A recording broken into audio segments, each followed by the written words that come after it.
Ladies and gentlemen, to Iron Age Nights. How is everybody doing? How is everybody doing? I think I totally screwed up that. No, I didn't screw up the intro. There we go. Maybe I screwed up the intro. I totally botched the intro. That's okay. That's on brand for us, right? Yeah, no, it's totally on brand. Yo, what's going on? How is everybody doing tonight? Good evening. Oh, Doing great. tis is a good evening, as a good friend of mine used to say. And I would say, Kenny, that's not how you say it. He goes, tis is. Gotta love that high school humor, right?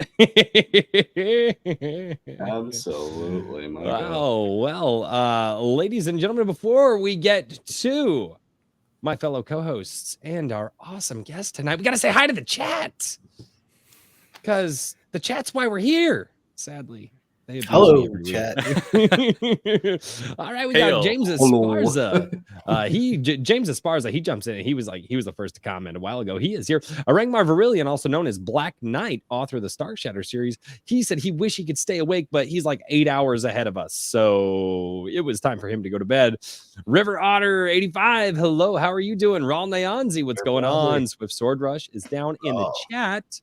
Wrangler, he's down there doing gifted memberships already. He just gifted 5 A Drink with Crazy memberships. Thank you so much. Silent Unseen, how are you doing? Kristen Colebrook. Calvin Gulata bringing the thought bots with him, and he's going to get banned with them too. Drake the Duelist is down there. He's afraid to say hail because he's afraid that, it might actually hail with the crazy weather we're getting. Stay Based is down there as well. JVP Music, what's going on, man? He was featured on the channel a little while ago. Kiko Mon is here as well. We got Tim Allen, Nikolai Paulwell, Chris M. The chat just jumped on me. What the hell? And Talking Pulp Press. He is here. Oh, and speaking of Talking Pulp Press, that would be Rob. He sent me a wonderful care package. So gonna get that stream set up sometime. It's gonna be awesome. So it's gonna be awesome. Gentlemen, how are you doing this evening? Doing great. Just running around like crazy. Uh-huh. I understand that. I understand the running around like crazy for sure, man. For sure. Yep. So, oh, good Lord. Too much to do, so little time. For sure. Little The time. story of my life. Yep. Tim Allen says, oh, Royce, I have 2 different meads with me tonight. Yes. My wife and I were going to pick up mead, and then that didn't happen. So he's been telling me, he's like, dude, you got to drink mead. I'm like, all right. The first mead I ever drank was a homemade mead, and it was so damn sweet. It was bad. So, well, let's start with Iron Age Media. Richard, how was your last week, good sir? Just been grinding away on the site, trying to get the content for the next couple weeks prepped. Next week is Thanksgiving, and then the week after that I'm going on vacation. So I'm trying to get all the bumps smoothed out so that I can set things on autopilot and then disappear and, be completely out of radio contact when it all goes wrong. So Maxi big the bumps are. Maxi. Sounds like fun. Yeah. And Mr. Daniel P. Riley, what's going on with you, man? How are you doing? I'm exhausted, but I'm here. I've been running all day from when I woke up this morning. I ate my body weight in chicken wings about 2 hours ago. There you go. I didn't have a chance to eat all day long. So when I went to get dinner, I'm like, I just want a ton of hot Went the snake route, I see. I've done it. You just Scooby and Shaggy that shit. I get Yeah. it. My daughter's staring at me the whole time I'm eating. Like, Oh man. Uh, I say mine was the inverse. My lunch was like half eating everything because I was like rushing off to the studio immediately after. oh bite here, God. go, come back, bite, go. Exactly. That's pretty much my day job. That's what I just eat on the go. I just have food and I take a bite here and there and just as I go throughout the day. So, and with that being said, ladies and gentlemen, our special guest for Iron Age Nights number 5, Jake, and tell me if I say this wrong, Kalta? It's Calta, easy mistake. Oh, it is Kalta. Oh, see, I overcorrected. Oh, I almost said it. I was like, no, if I say it that way, I'm going to be a scrub. From 365 Infantry. Good sir, how are you doing tonight? I am doing about the best I can be, which is actually saying something, honestly. I'm really glad to be here. I'm glad to be on. And again, because I think I had talked with you, I think it was probably over Twitter or something, or I think it might actually been DMs. I just really love the format of this. So I'm really glad I'm here and to kind of enjoy that firsthand. Good deal. Yeah, No, we're I'm glad to have have you. you. I'm surprised that people like this. It's just, like, What? Who doesn't want to come on and just be utterly ridiculous with us for 3 hours? yeah, well, that's Right. true. I want to come on and be utterly ridiculous with us, so that does help. Already here. Kikomon for $2 to show you, Kikomon. Kikomon! Yeah, he missed last week because he was hammered. Nice. A good reason to miss it. That's not even a lie. Fair enough. Oh, God. I think he sent me a DM or something like a couple hours before the stream, and he's like, "I'm not gonna make Oh, it man. tonight." And I was like, "Why?" And he goes, "I'm already drunk." No The finer guy reason. drinks Jim Beam out of the bottle. Like, what do you expect? Good God. Oh, I know. It's fantastic, man. Really. So Jake, why don't you give us a little bit of a background on yourself? Talk to us about what you do, what you love, how you came to do it, and all those good things. Mm-hmm. All right. So the long story short is this: I am a filmmaker by trade. But I also started in composition of music. And over the course of years, and over the course of, shall we say, not having the best college experience, thanks to things that shall not be named in the year of our Lord 2020, and the knock-on the virus effect. of mysterious origin. Exactly. Basically my entire college experience got upended, and it wasn't until about last year that I hit like my wall of saying, look, I need something that is totally creatively fulfilling to me, and most importantly, I have total control over. Because I'm in the middle of editing my senior thesis, the big capstone project.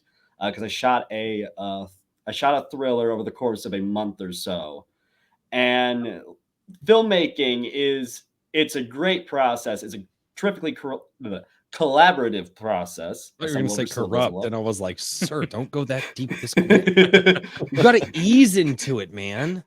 Just You ease. don't understand. I'm a Hollywood insider. Don't give the chat don't give the chat any ammunition. They'll take it and run. I understand.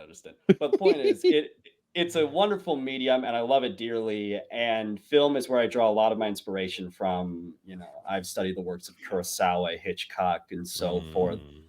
But I wound up turning to prose as kind of the one place where I had complete control over the vision and over narrative and basically over everything. The only one who had the power to really change if something wasn't working, I was repeatedly being told, hey, I don't think this is reading quite well, is me. Mm-hmm. And that's kind of where 365 came into being. 365 Infantry started actually as a novel film premise. The original title was Renegade Riders, until I found out it was not only used by a spaghetti Western, but by an actual Western novel and at least 2 of those cheap paperback romance Western novels you see at like every used bookstore, because those things immediately, once they're read, they get thrown back into the ether. Mm-hmm. Yeah, but ultimately, what it evolved into is the what I guess you describe as a digital magazine format that houses. It's under an umbrella title, but it focuses on a world, a post-apocalyptic world, far-flung future. I think I accidentally did make it the 25th century. There's no Buck Rogers though, unfortunately. Oh. God, I wish though.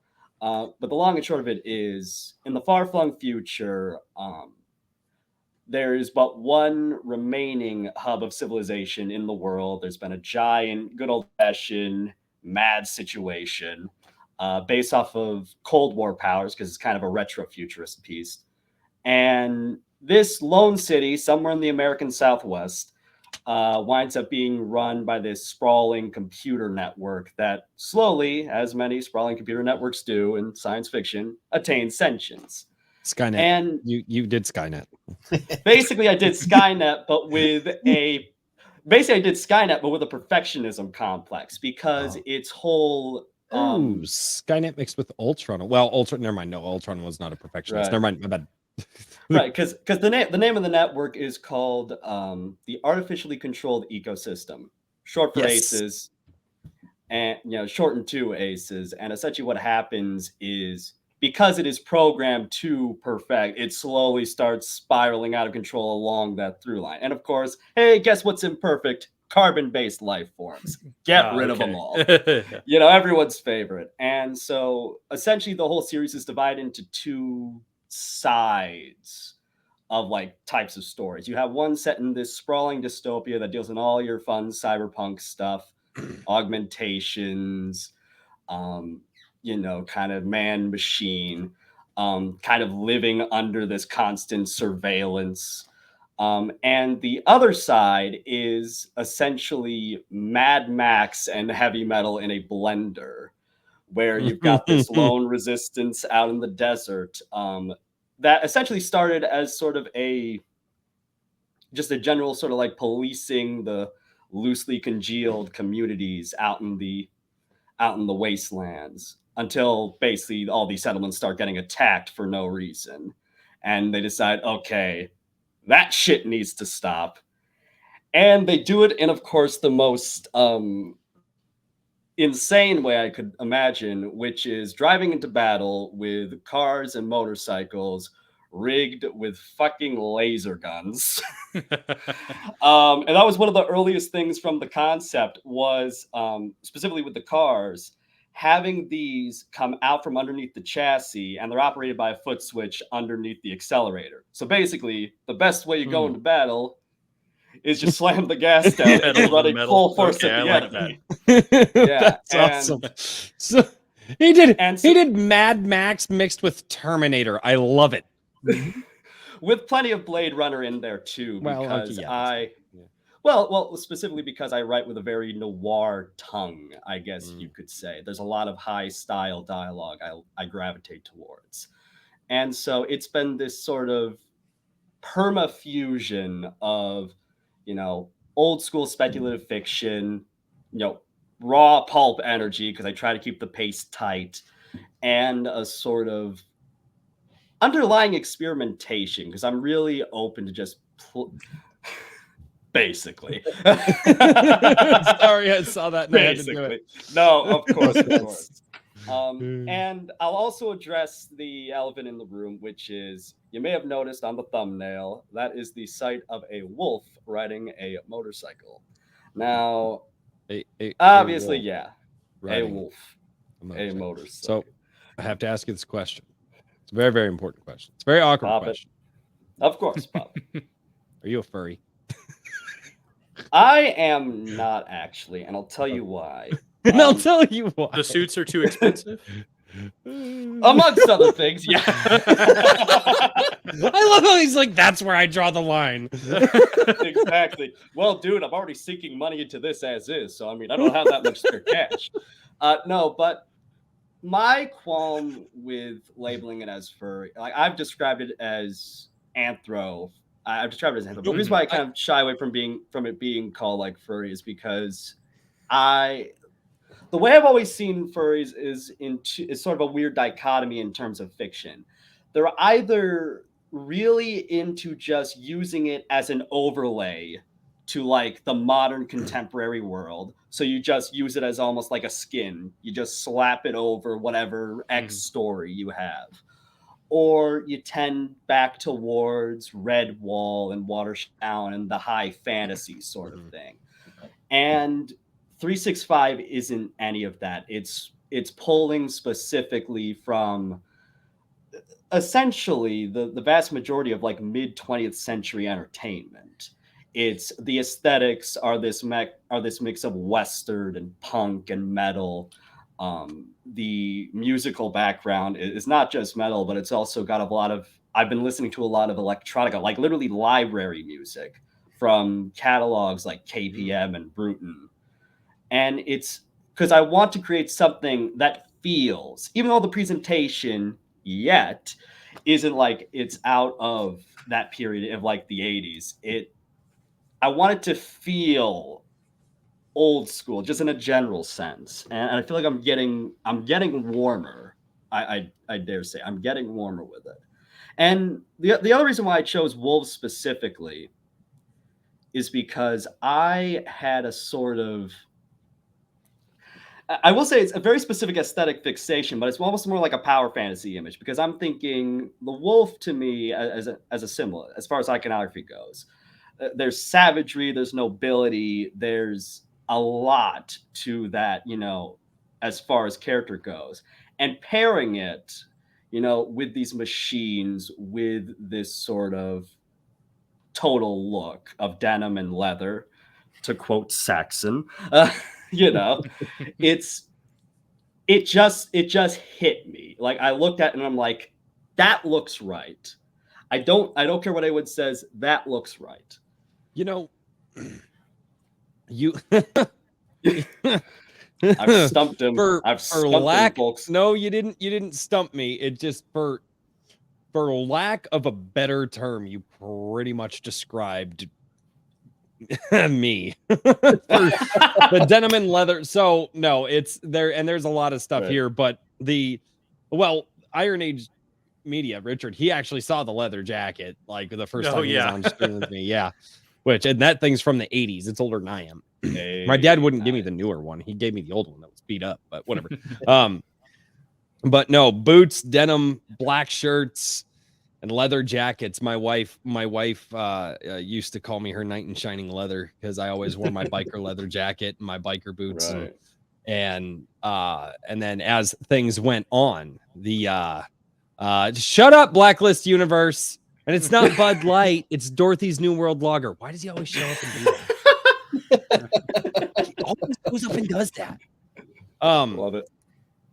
But no, you said that and I was just like, all right, you got my attention. You basically just threw out like my three favorite things there. Wolves, denim, leather jackets. Let's go. Yeah, no, and plus I do have mine hanging on the chair back. Yeah, there you go. Too. Do I need to go get mine? You want to rock the leather jackets? I'll do it. I don't care. I'll go get mine. I have my leather trench. All right, fuck it. I'll entertain the people with. There we go. I was gonna say I recently finally got mine out because it got below 50 for like the first time all year in Houston, which is like a real disturbing event down here. So. Yeah, mind you, to be fair, it was like 80 the day before, so it was kind of a swing. Right. But I just narrowly escaped the giant storm that was hitting Buffalo up in New York. Mm-hmm. No joke. It was west of us and it was north of us, but it never hit us, which is just absolutely nuts for me to think about, because I've been a lifelong New Yorker, not New York City, but New York State. So I'm like, I've seen things you people wouldn't believe. As far as winter goes, absolutely. Yeah, it's I've never really gotten into I've never lived somewhere with like properly harsh winters, but down in Houston, there's like nothing right at all. But I live jacket in moved. the tri-state. The first two places there I we thought go. it was, there it wasn't. We go. I'm not getting mine out. Well, Well, fine. Mine's be that out, way. but it's downstairs, and I don't want to deal with.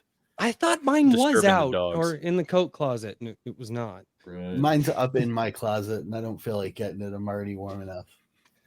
But So, I don't know if you guys will be able to see it or not. But Ooh. aside from are we talking about C3PO or? no, we're talking about the wolves on the. Oh, Yep. the wolves. There we go. Yep, Now I can see it. see him. Yeah, Very nice. Very Nice. nice. I was just distracted by the shiny object, that's not surprising. Yeah. And It happens a lot. you can't really see them, but my newly acquired kodamas are above my head. There you go. Hey, very nice. Oh, my wife is actually doing a little. My wife takes animal bones and does artwork with them, so it's Mhm. awesome. But she actually is doing a little. She did a little like kodama habitat with. What did she had? She had like uh, possum paws and stuff like. It was really really cool Yeah. actually. Oh, Yeah. interesting. Yeah, She little sent me the artif- link. Oh really? Yeah, Yeah. Yeah, she's doing a lot of good work with that, so I'm very very I'm super proud of her. She's so much more creative than I am. Kikomon says I'm hammered now, but I can stay up. For an officer and a $2. Thank gentleman. you so we're much. glad to have you. Thank you so much, Absolutely. Kikomon. So so I like that you basically decided that when the world shut down, you were like, I'm not going to sit on my hands anymore. I got to do something. Because I felt the same way during that time period, but I was I was really busy with work, and work was a roller coaster ride at that point in time. So, I was and your locked in the home, house with my ex-girlfriend. huh? Oh Lord. Oh no! I was literally locked down with my ex-girlfriend. Oh. Have fun with that. Yeah, and I wrote my first novel during that period. Thank you. Oh, Hey, nice. Well, there you go. So, COVID story. as COVID story that needs to be like an anthology book series. Oh, Like, boy. COVID dramatized tales Oh, of just madness dramatized. and Yeah. insanity. Yeah, And that all could they be- have yeah. to do is That- read that's the New actually York an Times during interesting that idea. time, and it's just it. As long Not anyway. a bad idea. Right. Well, before I Right. get nuked off of YouTube, let's promptly move away from that Yeah. subject. All Oh. right. As you were, sir. Well, I mean, I left to go get a jacket, so because I'm an idiot Well, like that. Well, I was going to ask Jake. So far, you've been doing like, how have you been distributing this, and do you have any plans on changing how 365 is available for Okay. people who are so interested in it? So this is going to be kind of interesting too, because I kind of have a bit of a philosophy about 365, and it's this. At the end of the day, the series is broken up into 5 different, I guess you'd call them series within the overarching series. And I actually got some notes so I can kind of keep things straight in my head. The Wow, main he's being story. professional on this stream, guys. I don't know how. God, to do I'm trying. I was going to say, boy, good luck with that. yeah, just I know. That's Don't yeah, listen so- to them. So the five branches are essentially these: the war, which is the main arc, which focuses on the Resistance's fight against all of the positively bizarre things being thrown their way. As there's sort of this is there, isn't there, overly fantastic kind of feel to a lot of the nemesis I create in the war, where it feels like, okay, how much of this is bordering on magic, or how much of this is like Arthur C. Clarke's definition of magic. I believe he was the one who had the quote, where it's like, science that's indiscernible from magic.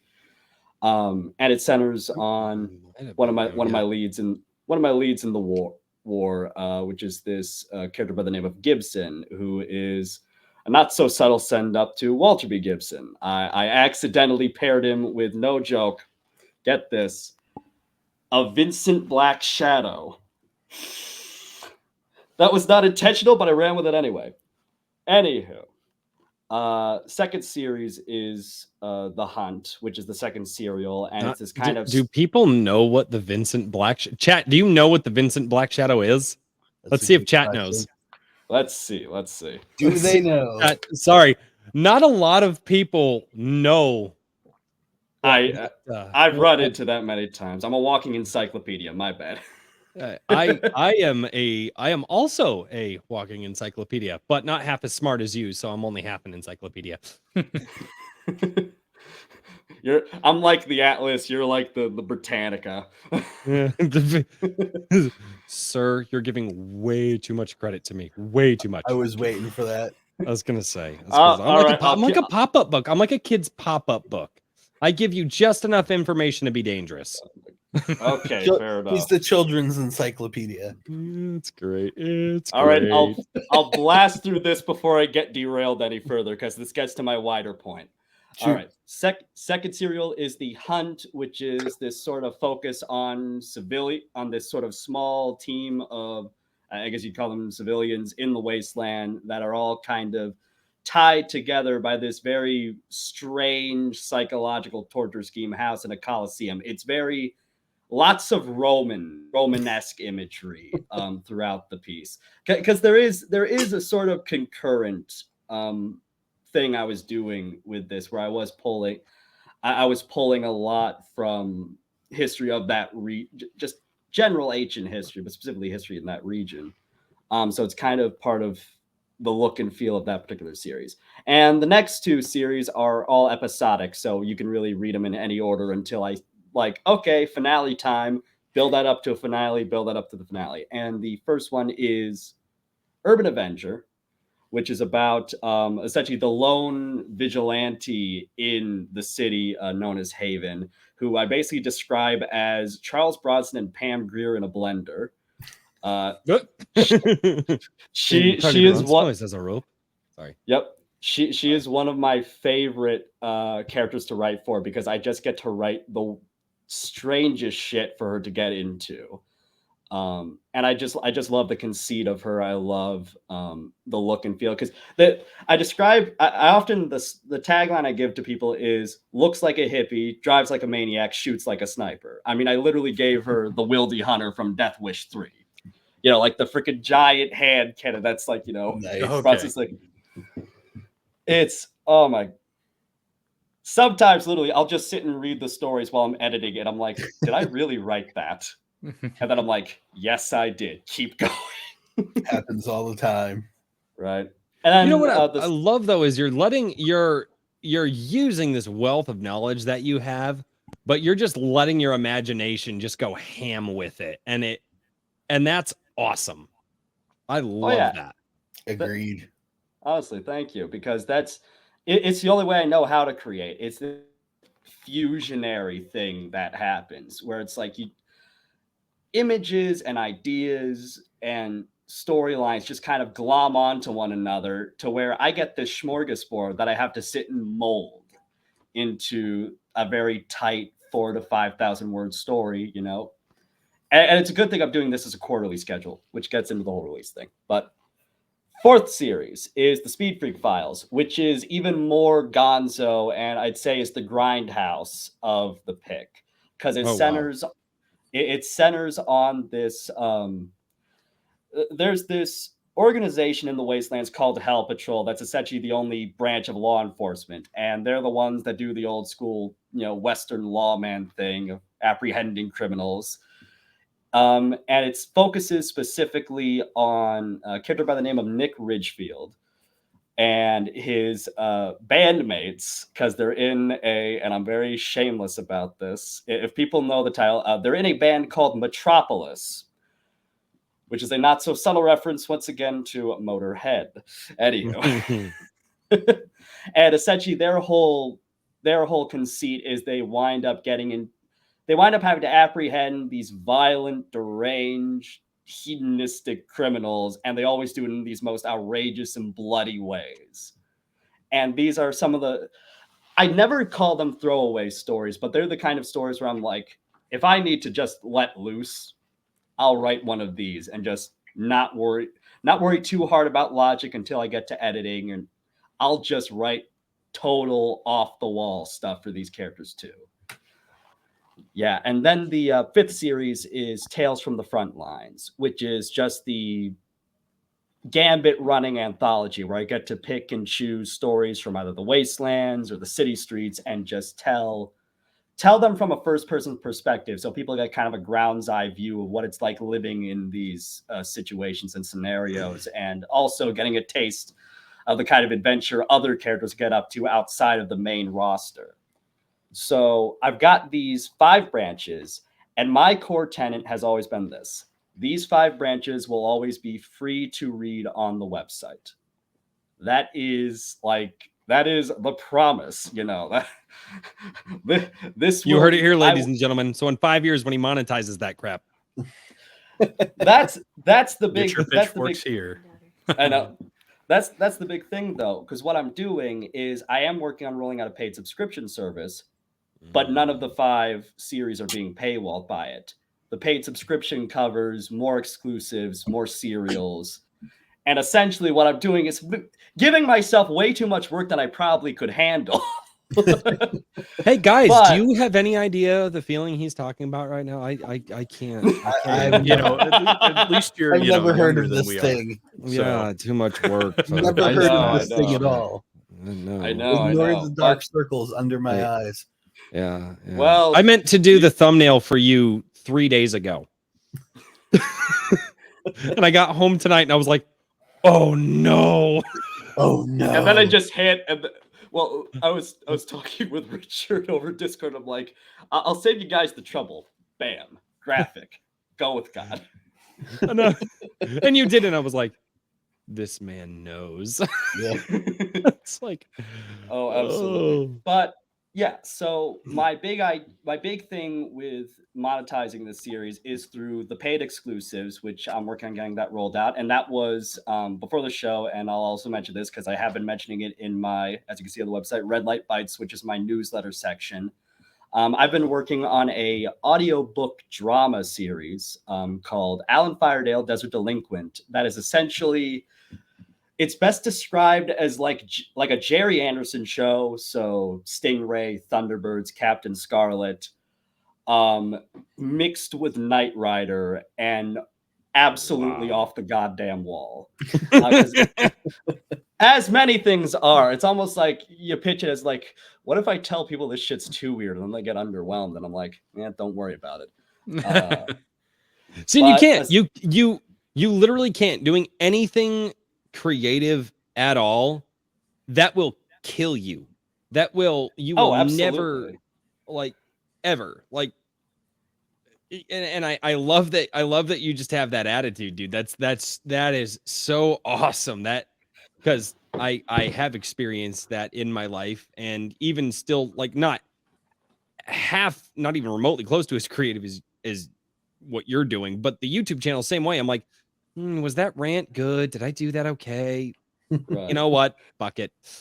Yeah, exactly. and you could. I mean, I also walked that mile before I had released this, because I was in the lead up to this, because I was start talking film turns.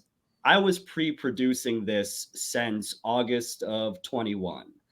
I had started writing some of the earliest stories around that time, including one of the ones that made it into the first quarter, and Address from the General, which was I really like that as a character piece for Knox, which is the general of the so-called 365th Infantry, I should say the proper title.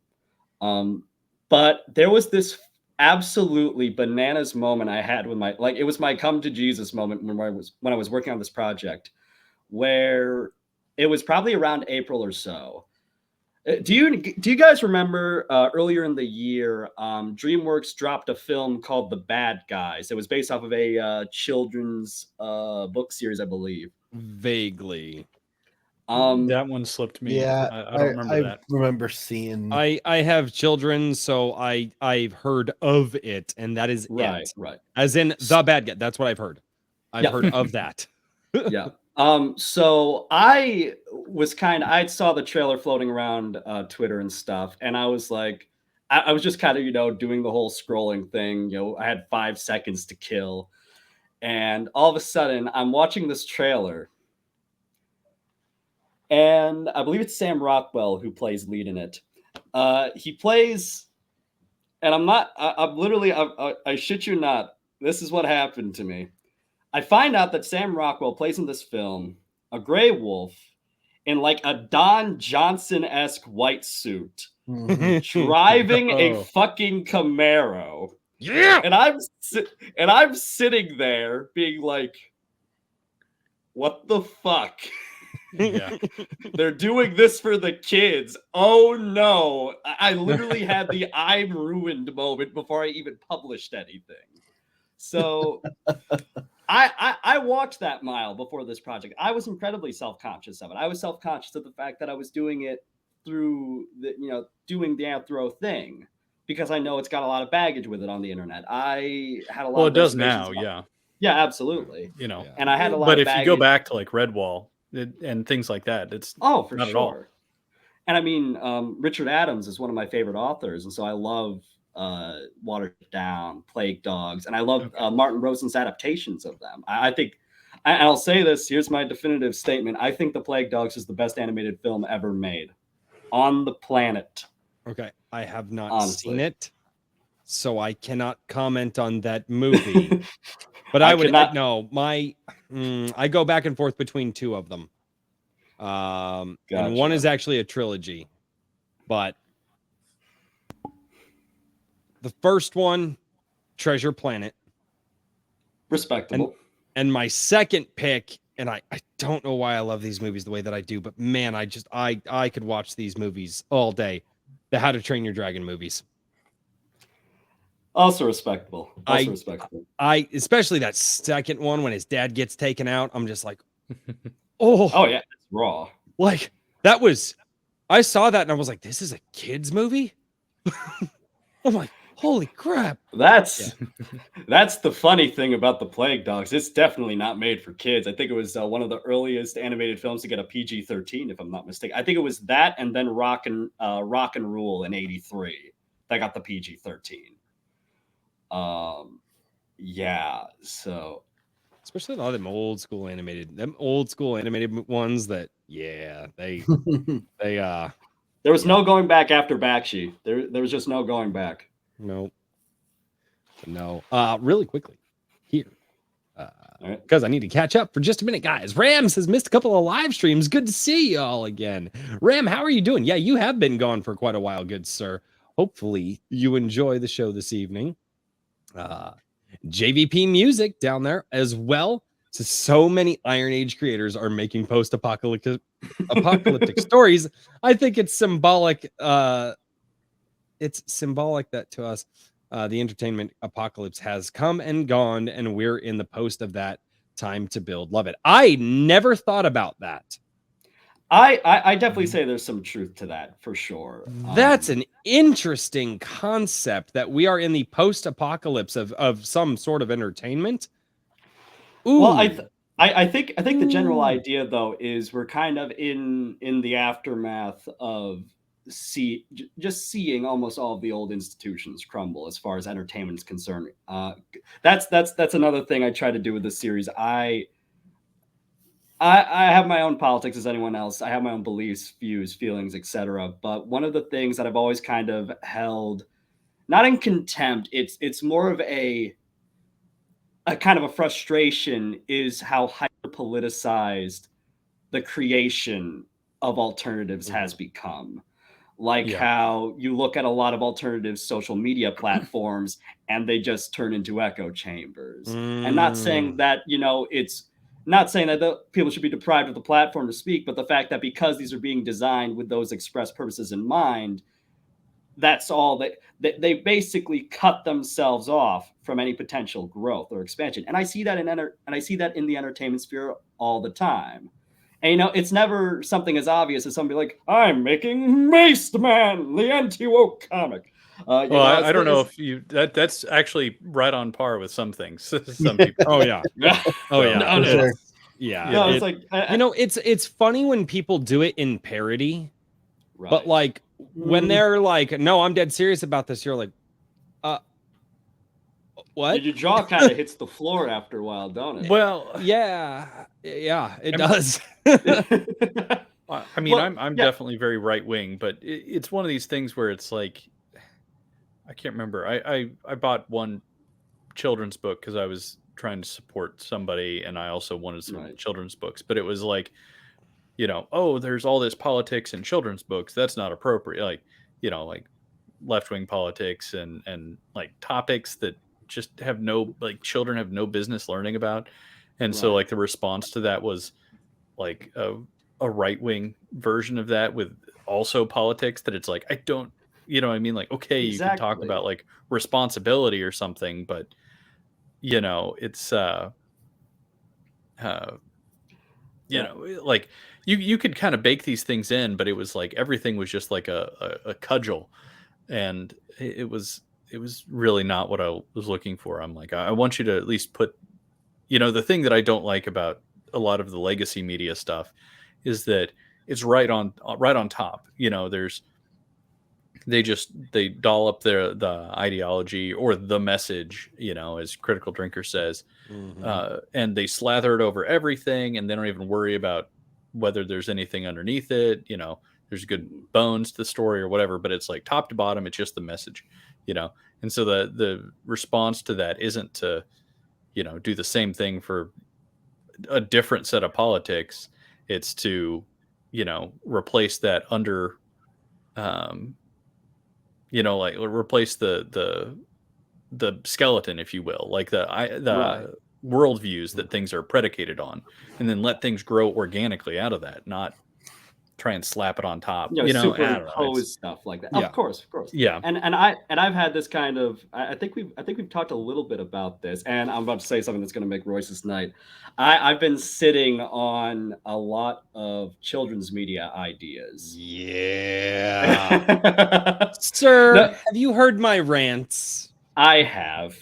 I'm sorry. Someone who hasn't yet. That's okay.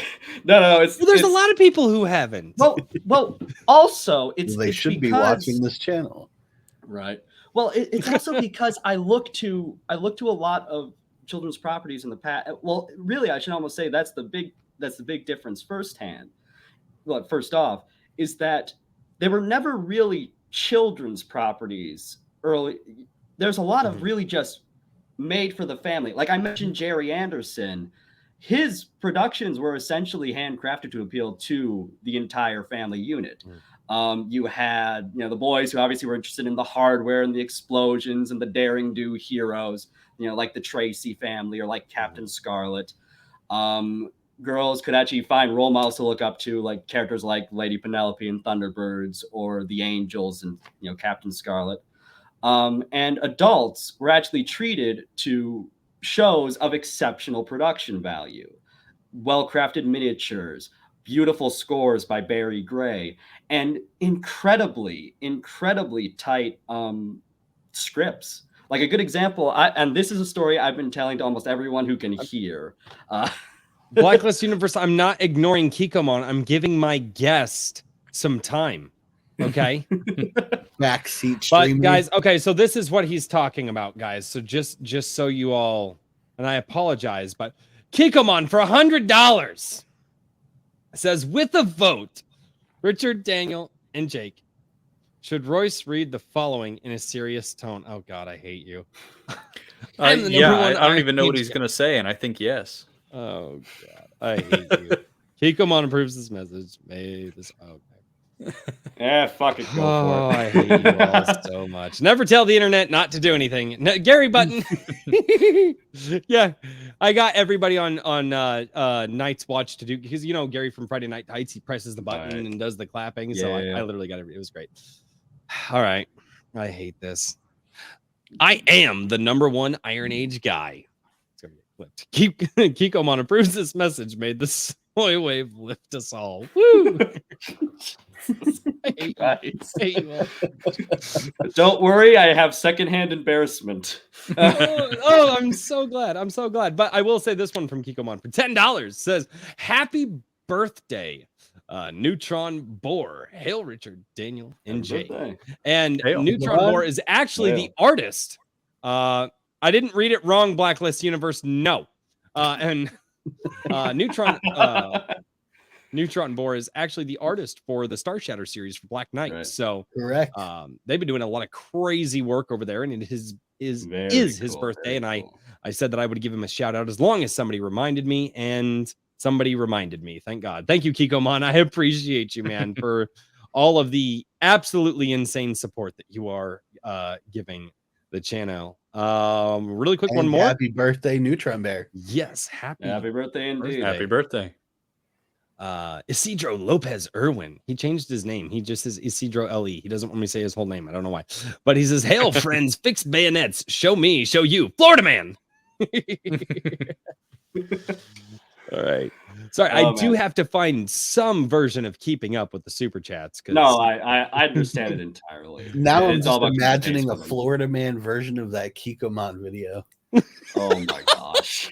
he's holding up like alligators and shit, like he's like Lovely. birthing alligators and just like Wrestling you know, wrestling an alligator in a G-string. Beautiful, I can see it beautiful. now. You know, Oh, there's a mental here's image. the thing. You say that, but have you ever been to floridaman.com? No. I am It's not wonderful. screwing with you. Oh my God. Magical, isn't Have it? you both never been to floridaman.com? No. So we We need to have an internet. We'll have a weird internet night one of these days. you know what? We should do that with the cigar stream. Honestly, that might be the Yeah, place I've got for some. it. Yeah. I've got some other Japanese commercials that I think you guys really need to see. So Oh Oh boy. no. I'll be Richard picking bringing up the another tentacles bottle out of for this whiskey one. for my- that. no, this is No, just no, no. long man. What It's- the hell happened to a Drink with Crazy's channel? Well, you know, You drove all the people algorithm away. told him that he needed to talk about tentacles for some reason. I don't know. All right. I'll try and go back to the two pins I have, which is one, getting people to give me money, but the first one is the Thunderbird story. All right.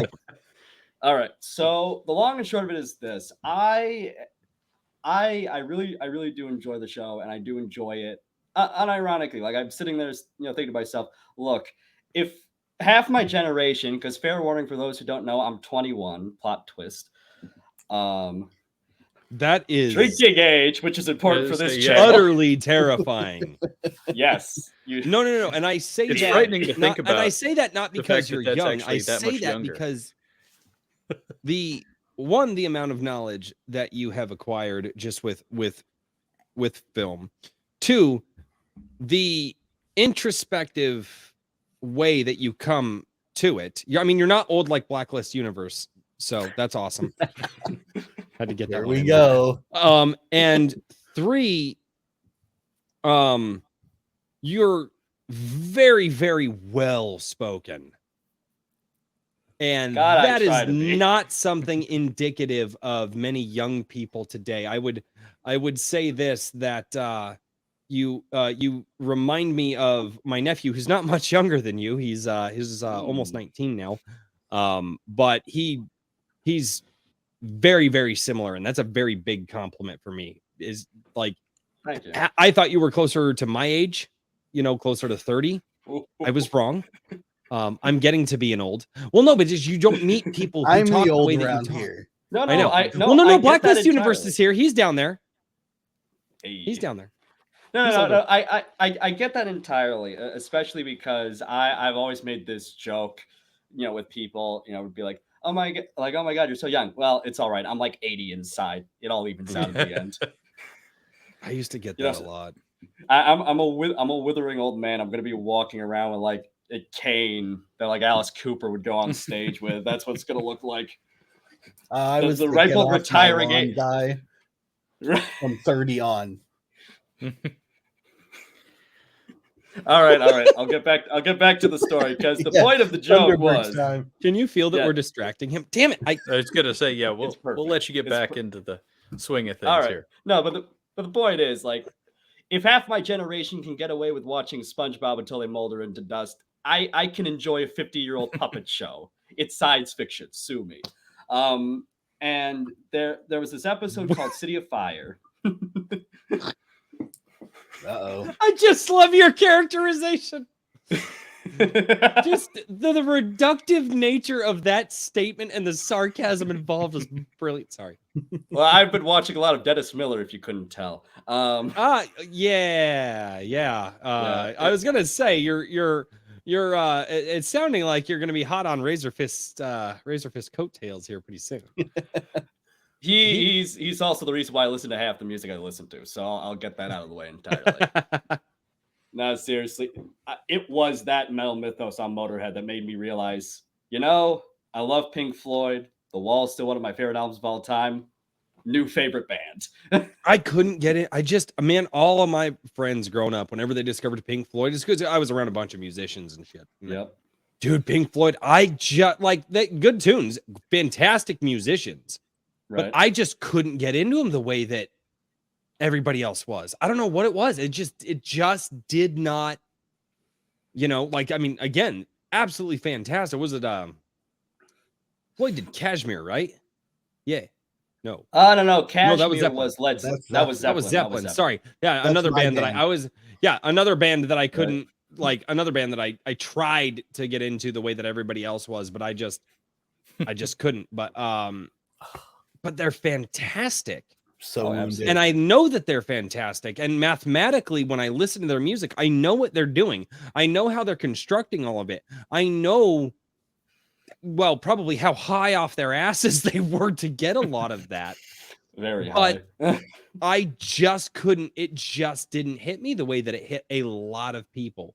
Right. And my Pink Floyd aside is this. Hey You is kind of a song that I really listen to whenever I try to write for The Hunt, because it gets me into that very dour, kind of introspective, moody sort of feel. Because that's really, The Hunt's the most character driven, and there's a lot going on there I want to try and do psychologically and mentally.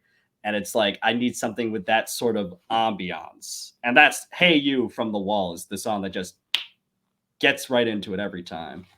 All right, back to Thunderbirds for the third time.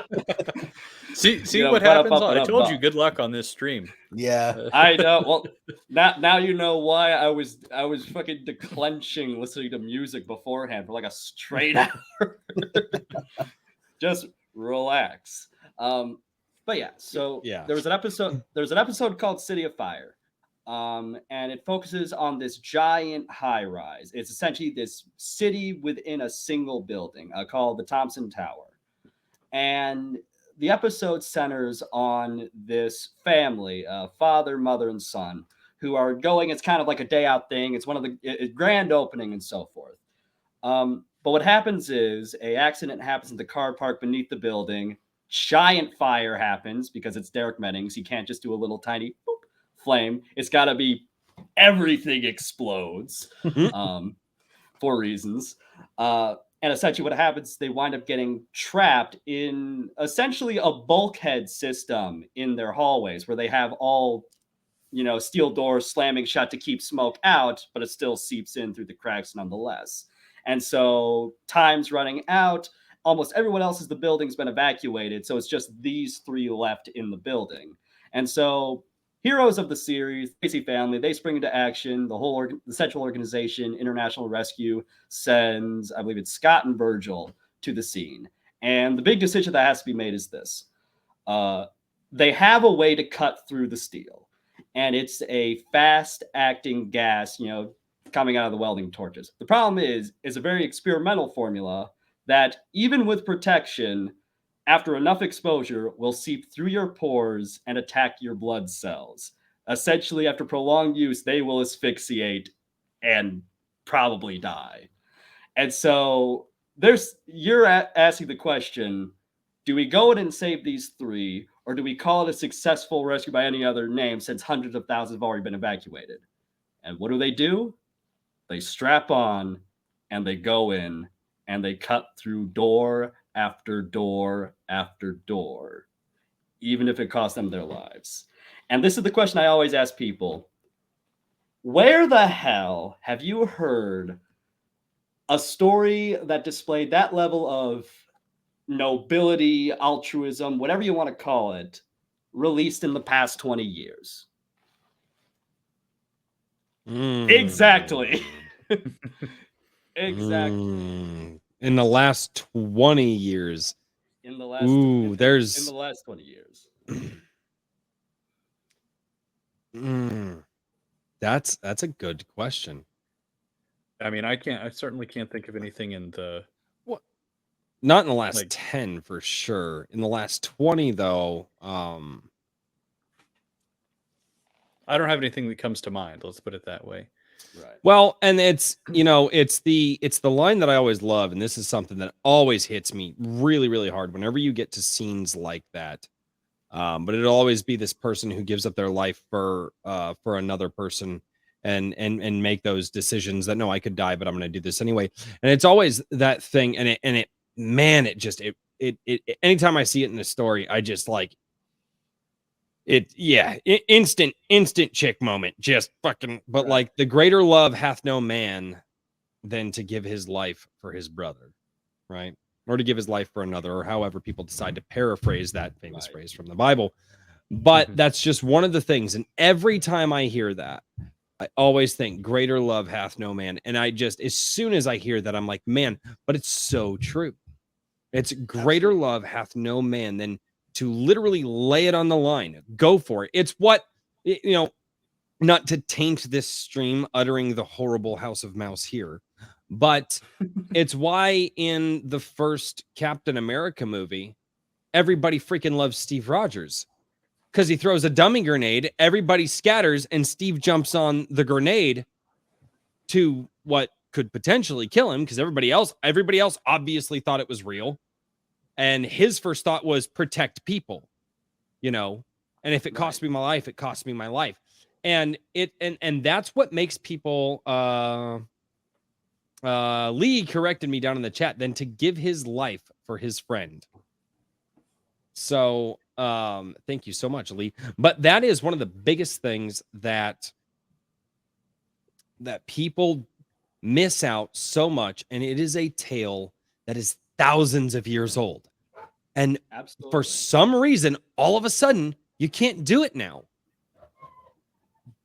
And yeah, I mean, I think that's that there's I was gonna say, I think that there's a few stories that are close to it in that they, you know, they have a character or characters, uh, you know, like staying behind or, um, you know, doing something for people who are there, you know, like their family or their, um, uh, you know, their teammates or somebody that they have relationships with. You know what I mean? But to Yeah, do of it for course. people that you don't know, I think Yeah. that that's something that you haven't seen. So I suppose to that degree, you'd be correct for sure. Yeah. And the reason why I point to this story specifically is my lovely wife has brought gifts. excellent. Oh wait, no, we're not done yet. Oh boy. Oh, geez. You know, the more you resist this heckling, the worse it's going to get, Royce. I know. But to make the point for real, make the point for real. The reason why I always like to tell this story is because it made me realize that what I really want to see out of not just the stories I tell, no matter how much I play around in the taboos and stuff, uh, you know, because literally half of 365 Infantry, it's not just science fiction, it also is sex, drugs, and rock and roll. You know, it really is that to a degree, The because things that everybody should get back to. exactly.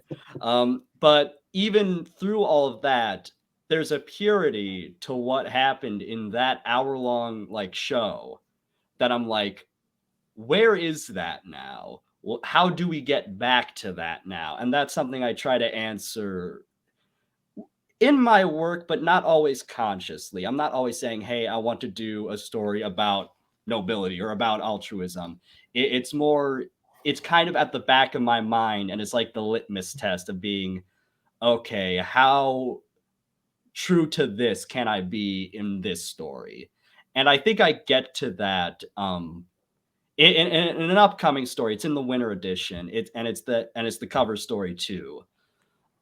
for the war, where there's this dynamic between Knox and Gibson that I'm sitting there reading through it, and I'm like, this is raw stuff in the best way. It really, I think I'm getting warmer. I'm getting really close to maybe not always being 100% on the money with that pursuit of that, total noble factor, but I'm getting close, and I really like feeling like I'm getting close to that, because we need more of that just in the landscape in general. I've gone through art house cinema. I've gone through, all the postmodern stuff. I've gone through experimental literature, music, film. I've walked the mile in that sphere, and I've learned a lot from it. I've learned a lot from, different foreign film scenes and different, people who tell stories in a very unique way. You, in the last 20 years, I'm sorry, you said who had displayed something like that level of nobility. Yep. Have you seen Train to Busan? I know exactly the film you're talking about. Yes. Okay. You know exactly the scene I'm talking about. Yep. Okay. As soon as you said foreign films, it clicked. That that scene that we're all thinking about, that was the noble scene. And there's actually several of them in that movie. That's something that's in a lot of Asian cinema, both in film and television. The self-sacrifice element is part of the honor culture back, in their past. Asian cinema still seems to have this idea that you need to honor the culture that you're in and stop trying to demand that the culture that you're in honor you, right? We seem to, and I won't say we, because I don't think we're a part of that, but the West seems to have this backwards idea that the culture needs to honor you, and that's totally backwards. You need to honor the culture. The whole reason you're here is because of the culture and the faith and the hardship and the strength and the courage and the fear and the love and the sadness that everybody before you has experienced. And people don't seem to want to, one, experience all of that and recognize that in their own lives, and two, because they won't recognize it in their own life, can't seem to bring it to fruition in storytelling. Right. Yeah, and you're definitely right about that being throughout a lot of Asian cinema.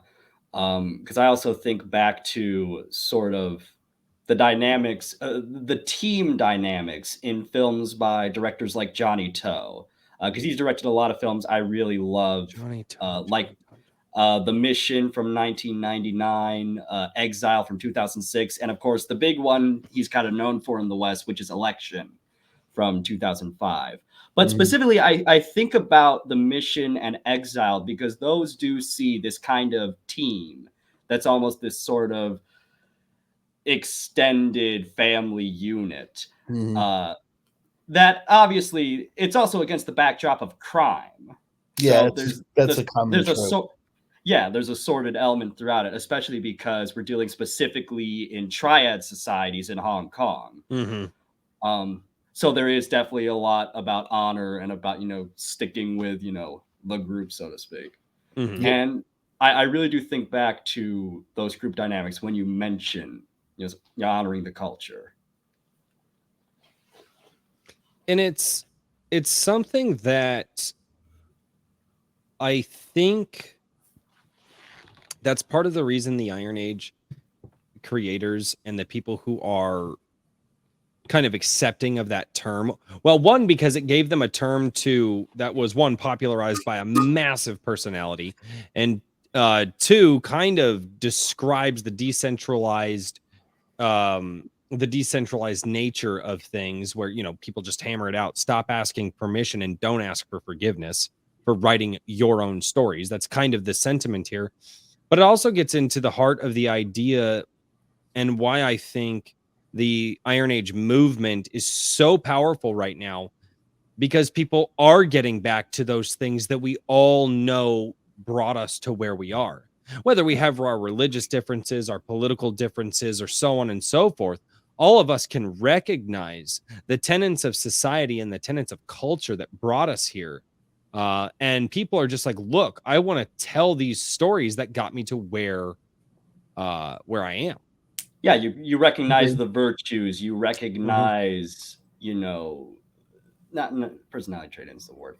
You recognize. I think personality trait of culture, personality trait of society. I think you can use that. Right. Yeah, no, I think that'd check out. But essentially, it does come down to getting back to almost those sort of universal kind of principles where you can really agree on them, setting aside, political, whatever, religious belief, basically just kind of things you can recognize these are innately good, being kind to one another, being brave enough, that is stuff that I try, and not just in this project, just in general. It's something I've started to do in my work more and more, as not just as a writer, but also as a filmmaker. And yeah, it's something I've definitely been thinking about a lot. I really have been thinking about that a lot. And I will also say to the matter of, kind of Iron Age being this sort of galvanizing, pun slipped in there. It's hard not to do it, right? It's hard not to, man. Look, it's doubly so because for me, the Iron Age, and I say this with every awareness and without a shred of irony, because that's also something I try to purge from a lot of what I do artistically. It really was the thing that helped give 365 life, because one, out of nowhere, I found out Razor had actually retweeted my article entering the Iron Age, which was kind of my manifesto, for lack of a better word. Me saying, hey, look, this is what I'm about. This is what I want to do with this series. And I really do feel like this is the time for a production like this. And not only did it give me that boost, literally subscription figures shot through the roof, like website hits. We were hitting record numbers off of that post a lot, and it's still the most popular thing on that website. It's entering the Iron Age is still the most popular article, setting aside stories, the most popular article on the website. But it wasn't just that. It was, I think I had mentioned this on Rob's Substack in a comment. My problem with before the pre-Iron Age ilk, everything is so fractured and fragmented. And it's not that there's nothing for creatives to rally around. There was nothing for an audience to grab hold of. That really is the way I saw it. I think the analogy I used is it's like attending a convention with authors, with tables loaded with books and merch, and not a single fan on the floor. So just full booths, no audience. And this isn't a knock against your comics gates or your Superversives. Is that how you pronounce it? Superversives, yeah. Superversive, Pulp Rev. It's not a knock against any of that in and of itself, but it's the creator's so preoccupied with creating, like you never get a chance to really find out where the audience is because you're almost writing for each other and never really getting beyond that. Outside of course, the people who are able to bring that to outer audiences, just through good old-fashioned advertising.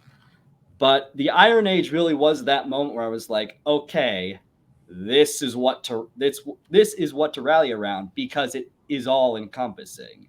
It really does describe the epoch of this particular breed of creativity, of artistic, not indulgence, but well, I think our, for lack of a better term, artistic starvation. That too. It's one of the things that really struck me, because obviously I watched, the Razor Fist video right after Eric July came out, and is, become the culture. Right. And when the thing that struck me, and I've talked about this several times, was when he's like, who's going to run the non-woke version of Reddit? Who's going to run, who's going to do all these websites? Who's, and that hit me, and I was like, and he didn't say YouTube, which I'm surprised he didn't, but he didn't say YouTube. And I'm like, but I got the point. Where are these people going to be to want to shout out the authors and the new creators and the filmmakers and all of these people out here who are creating exactly what all of us have been begging for from mega corporations. Right. And I was like, absolutely, I can do it. I mean, and that's necessary because the creators are spending 3, 6, 9, even 18 months designing the things that they're designing. Like from an author perspective, some things take me 3 months, some things take me almost a year to write through and get finished and get ready to put out and publish. So plus you have your own life on top of that. So one man or woman can't do it all. Like you can't run your own marketing team. You can't run your own social media management team and produce on a steady basis because you're pulled in too many directions. And that's why when Royce magically appeared to me on the hill, no, we're not doing that. Yes, do not give my chat more ammunition. Stop it. All of a sudden, all of a sudden, the Ben-Hur music starts playing in the background. Yep. Flock of doves. Ray now it's just a John Woo movie. Now you brought the doves into it. Jesus. I'm just pulling from everywhere. What weapon am I holding? Anyway, if I'm on the hill, what weapon am I holding?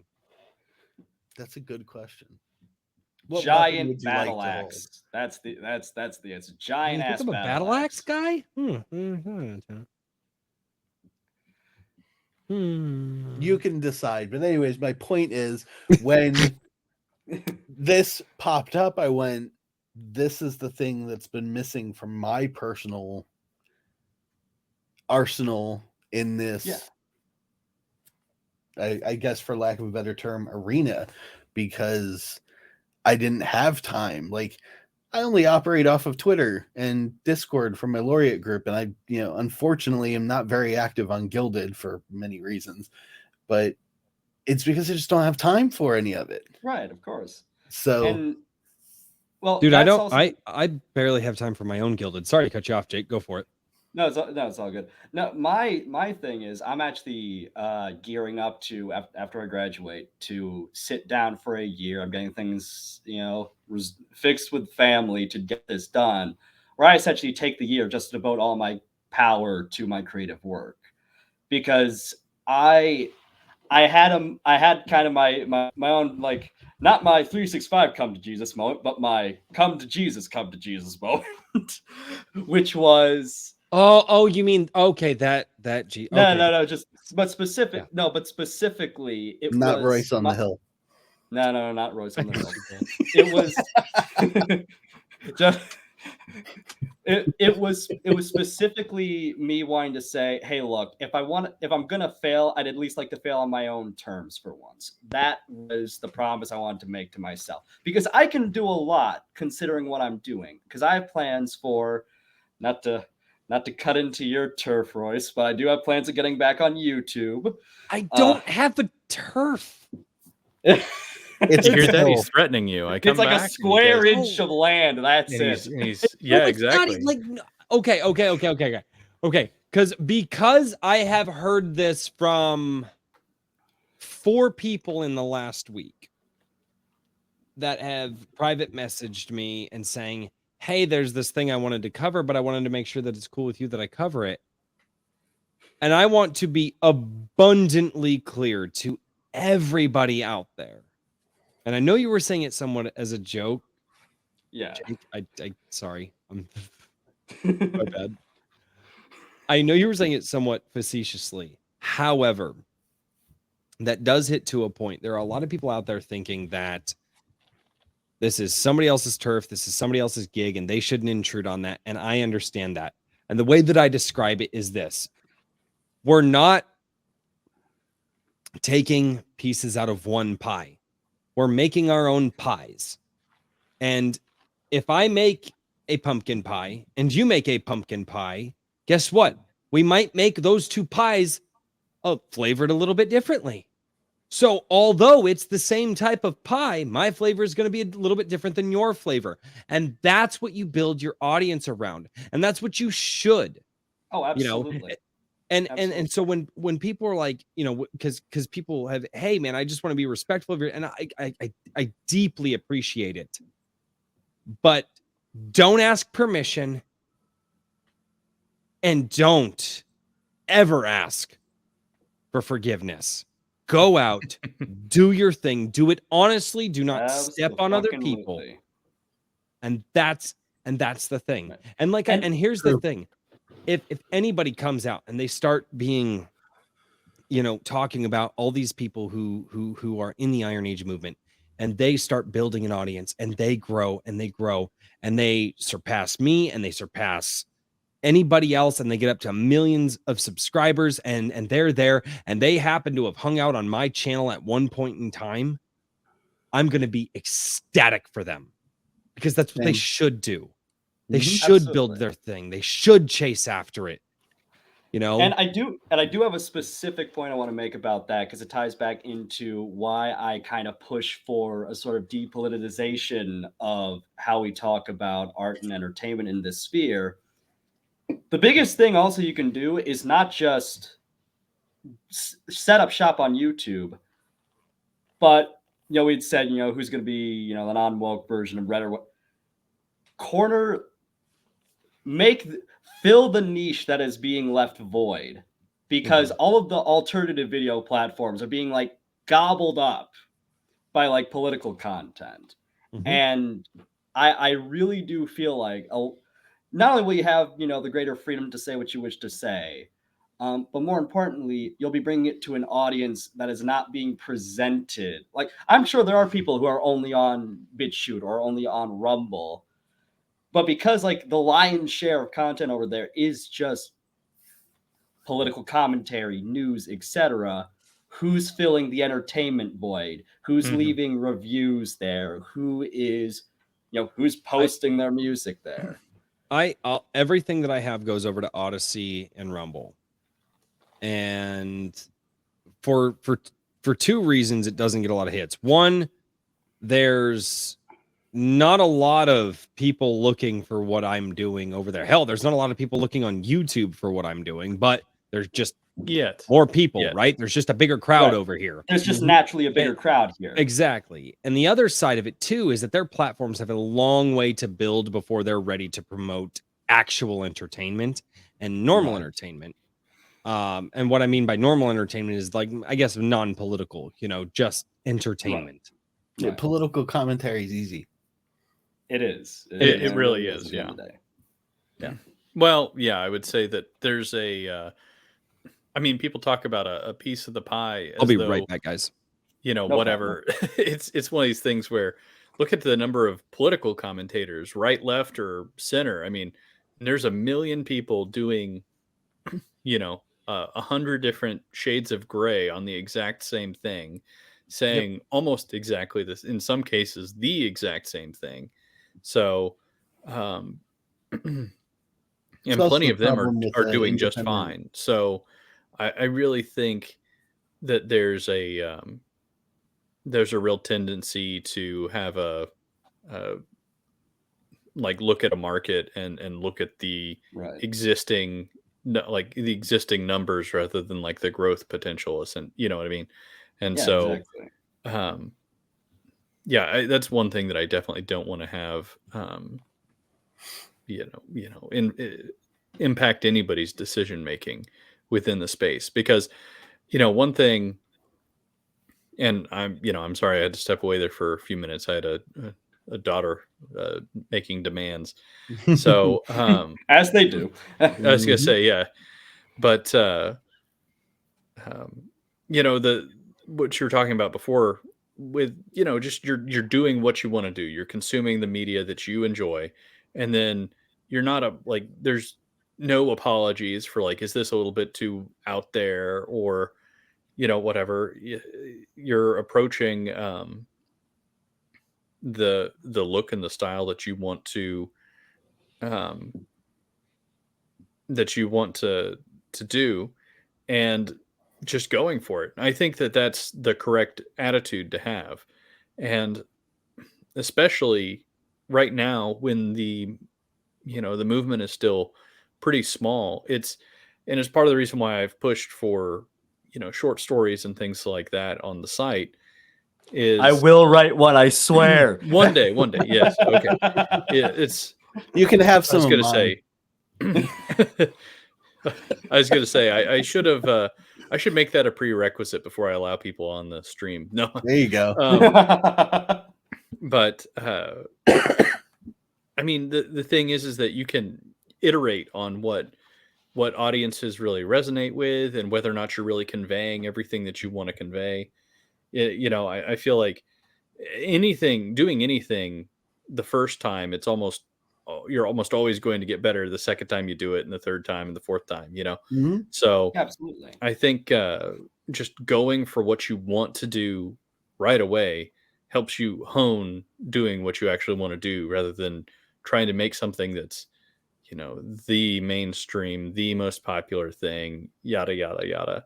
And then all you have then is practice being somebody else doing something you don't want to do, really.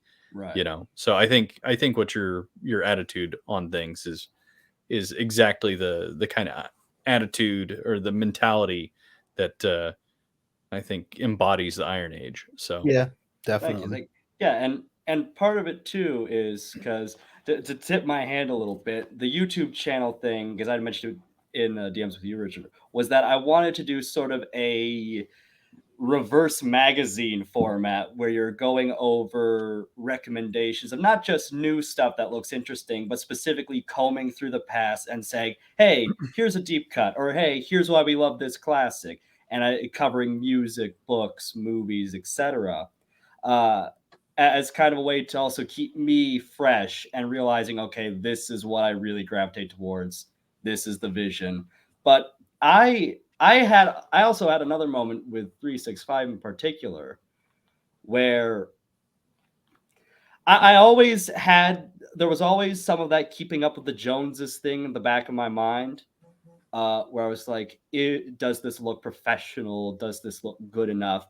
But then I also sit and look at, what I've been doing the past 6 months or so. And I'm like, my lead artist, his name is Kevin John Jacob. I knew him because he is currently working on a book by one of the guys from John De La Rosa's crowd, Paladin Dragoon. He's working on that book. Yeah, he's over here on this channel too. He pops in once in a while. Yep, absolutely. Great man. Love chatting with him. We chat regularly. Basically, we kick shit back and forth and be like, hey, read this. I'm like, hey, look at this. And Kevin has been really... I have 10 more beers, Blacklist Universe. Magical. Kevin really is one of the greatest things that could have happened to me. He is such a natural talent, who kind of gave me something very special about 365, where he managed to blend, because he's based out of the Philippines. He's a comic artist, comic with a K at both ends. And he lent a sort of manga-esque quality to the art without taking away from the fact that it's a very heavily Western, not just genre-wise, but literally, Western production. And it's this unique fusion that I'm like, this feels right. This is the identity I want. And it might not be, it might not be totally polished. I might not have, Mobius, working on my, stuff, or I might not have, I don't know, pick your favorite painter. I might not have Vallejo or Frazetta, may he rest in peace. I might not have them working on my project, but right now I have the best version of it I could have, which is more than I could have asked for months and months and months ago. And that's kind of what made me realize, don't really worry about competition. Don't really worry about that. Just put yourself out there and put the material. And that's why I want to take that year off. Is because the only reason why I haven't been putting myself out there as much as I'd like to, is because I had school in the background, and I had, Oh my God, my summer job this past year damn near broke me in half. Paid fucking fantastic, but it was brutal. Don't you hate those jobs? You're like, God, this sucks, but look at my bank account. Yeah. Exactly. Like, Exactly. Those are the worst ones because you're like, I really don't want to do this for the rest of my life, but damn. Right. But the way I also look at it too is I want to see if I can make these really turn a profit. And of course, I'll dovetail right back into getting people to give me money. Haha. See, bringing it all around, bringing it full circle. I want to push one. I'm trying to do merch more often because I'm starting out with Redbubble. It's kind of like the stepping stone up through your print on demand services, and so I want to get more designs on there. I also have a Ko-fi account, which I kind of use as like a rash for a place where people can just straight up donate and say, "Hey, I like your stuff. Have $5," or I have to tell this story because I'd be remiss not to mention him. There is a wonderful, wonderful fellow from Razor Server, Weefy, who's essentially the series main mega fan. And let me spill you some of the insider details about how much of a mega fan this wonderful, wonderful human being was. I was running a little fundraiser for the next 2 quarters of art. So to fund this coming winter and next spring. And I set the goal at 600 because it's 60 a sheet for 5 pieces of art. And that's 10 pieces of art in total. And, I was letting it roll. People were kind of filing in. People were taking a few bucks here and there. All of a sudden, this man gives you, let me shake the camera a little, lean in real close to the mic, $500. Mm-hmm. This man wants this series made. We'll put it like that. And I love him he's become he's become one of my best friends, especially in the online sphere. And it's that energy. I made this joke when I was on the Brendan's podcast, the Aris Press. If this series is gonna stay alive, it's just gonna be for that man. That man alone. If all else fails, if everyone runs away, they're like, ew, furries, run. If all else fails, he'll be there. He'll be there. The furry thing was a joke, right? I know it is. I make fun of it all the time myself. Especially after I nearly lost my mind over a fucking DreamWorks trailer. I mean, for God's sakes. Having perspective is half the battle with this series, because I'm telling they're fun stories. They're really, really just incredibly entertaining stories with a sort of edge to them that I'm not seeing in anyone else's work. But at the same time, I'm not sitting here thinking I'm writing Tolstoy. I'd have to be high off of every fucking blunt in the tri-state area to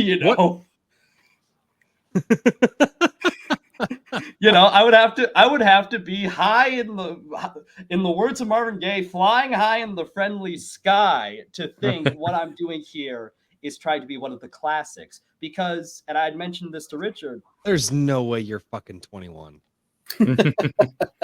I am, believe it. You are so well spoken. That is unfucking that helps real. with narrating. That helps with narrating shit. It really does. But yeah, what I was talking with Richard about was the big thing I hope the Iron Age accomplishes is rebuilding the middle market.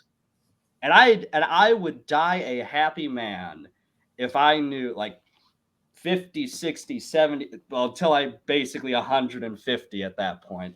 I would die a happy man knowing that this series, it wasn't the Game of Thrones of its time. It wasn't, it wasn't the Lord of the Rings of its time. but it was there as pure just it would be like the Stargate SG-1 of its time. I could die a happy man because that's There you go. the middle market is There you where go. a lot of just the fun stuff is. Yep. There's no Well, and it's also pretensions, where- there's no anything. Yeah, well, that's where a lot of Richard, you, if you you see would. stuff come up. Oh, No, you're good. Make your point, and then, guys, I'm going to go to catch up on some super chats after Richard's okay. done. I've Yeah, been no, I was trying to just gonna find say a that's- slot, and it doesn't exist. So that's all right. Yeah. No, all I was going to say is that middle market is where you see a lot of people actually trying things, because once you get on like a high enough budget, there's people who come in and they're like, no, we're going to do this safe thing most of the time, and like the very low end stuff sometimes just doesn't have either the polish or the marketing potential to get out Right. there. So I think one of the things that my goal is to like bootstrap an ecosystem, and I think part of that is just increasing the ability of people to actually have a middle market for themselves. I see a lot of like direct publishing being the way that goes, but I won't get too far into that. You're up, Right. Royce. Yeah. Let's go to chat. Super go chat. for it. I do have to catch up on them because it's starting to back up on me. it's all good, it's all Wrangler good. gifted 5 more A Drink with Crazy memberships, letting Blacklist Universe into my membership tier. Gonna have to correct that shit. Insta boot. Gets the yeah. I say it, but I don't have the balls to kick fucking Mike S. Miller out of my fucking memberships.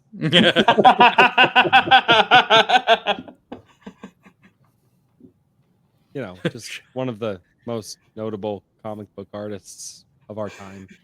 Just Just pretend that guy. he got, just pretend he got Just- caught in a bot shot. just a purveyor of fine arts. Right, purveyor of fine arts. That's what it is.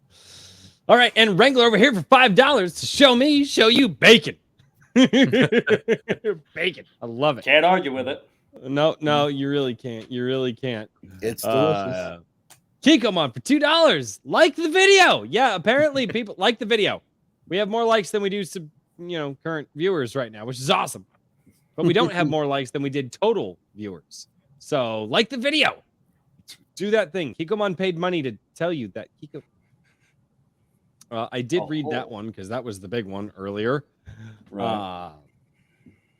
Raul Nyanzi is over here, and he says, when making children's media, you must appeal to families as a whole because children on their own don't have money. For $4.99, you are very, very true. Unless they're commie children. In that case. that Commie or their children? part. No, that's That- because that- parents believe you just give children money for, they call it an allowance, which is the most, never mind. I'm not going into that. Never mind. Raul, thank you so much for the $4.99. I appreciate it. Let's get a few more because I need to catch up here. Let's go. Go for it. Keep going. Kikomon for $5. As Mark stated, Blacklist Universe pointed out, you didn't read it fully. You forgot the YouTube part.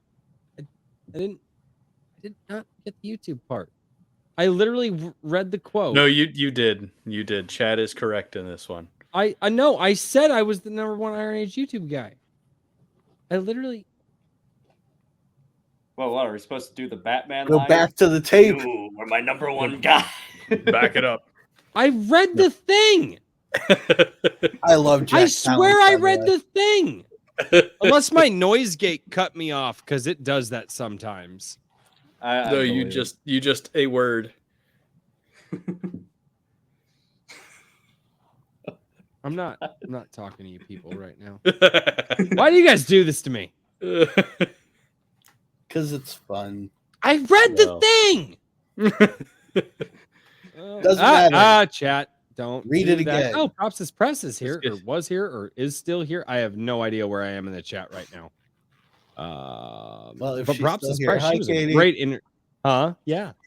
Hello. Hello. Yeah, no, she was here last week. It was fantastic. Mhm. Wrangler, more ammo. We're reloading as you speak. Yes, that was what we're talking about. me being on a hill with a weapon and the sun shining, and I don't know. I don't know. There was something happening in the conversation. I was on a hill. I was not a part of that conversation. Yes, you were. Kikomon for $50. Shout out to the successful Shadow of the Conqueror campaign. Gary Button, everybody. Gary Button. Hey. Also, JDA, my favorite POC. And finally, James Craig, Faceless, and Black Knight Star Shatter. Keep the soy lubricated Iron Age cogs moving. Woohoo! Jake, join us. He is. I am in the Gilded server. I'm just an absolute fucking boomer about using it. It's all good. It's all good. You like that old commie server Discord? It's all good. I was gonna say you if you want to talk about boomer moment, we might have had to try. We tried to have a Gilded video chat last night, and that was there was just one continuous boomer moment for everybody involved. I literally, my Gilded voice chat is going all the time, and I'll pop in here and there multiple. I've never had that problem happen. To be fair, Discord also had something similar happen. I was, as kind of like a surprise guest thing, I tried to hop on David V. Stort's New Pup Talk, which lasted a whole 15 minutes. Not because he got fed up with me, but because the Discord audio would not pipe in for love nor money. It was fucking annoying. But it was fun, and I really like talking with him, so I hope I can get on, his show sometime properly. But yeah. Yeah, no, Richard and I had a wonderful conversation.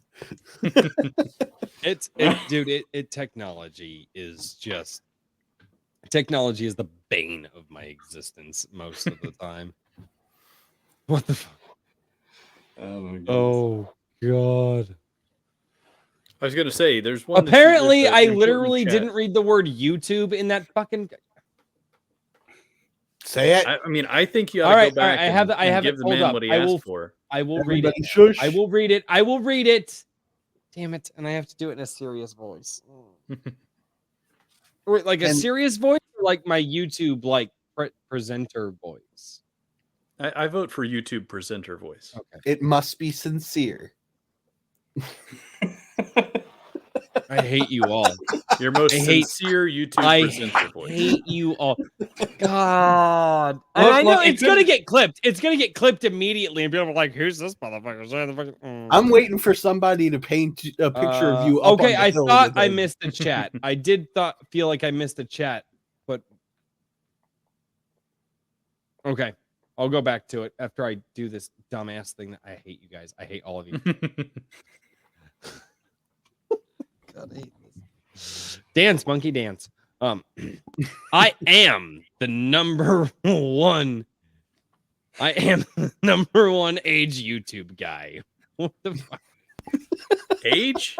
That's what it actually says. Okay. I am the number one age guy. Somebody clip those two together, and whenever we get a soundboard, we'll get it. We'll get it set. I thought it could have been. Sorry, it could have been worse. You could have been asked to read it in the "In a World" voice. In a world full of devastation. Exactly. Right. Apparently, I missed a chat from Isidro Lopez Irwin. We must find it. I am trying to find it. Well, the chat keeps jumping on me is the problem. Did he? Because he did the $20 one that I read earlier. Mm-hmm. Yeah, chat is even jumping in StreamYard here. Really? I'm like having trouble keeping up. Yeah, the problems continue. I got nothing, guys. I got nothing.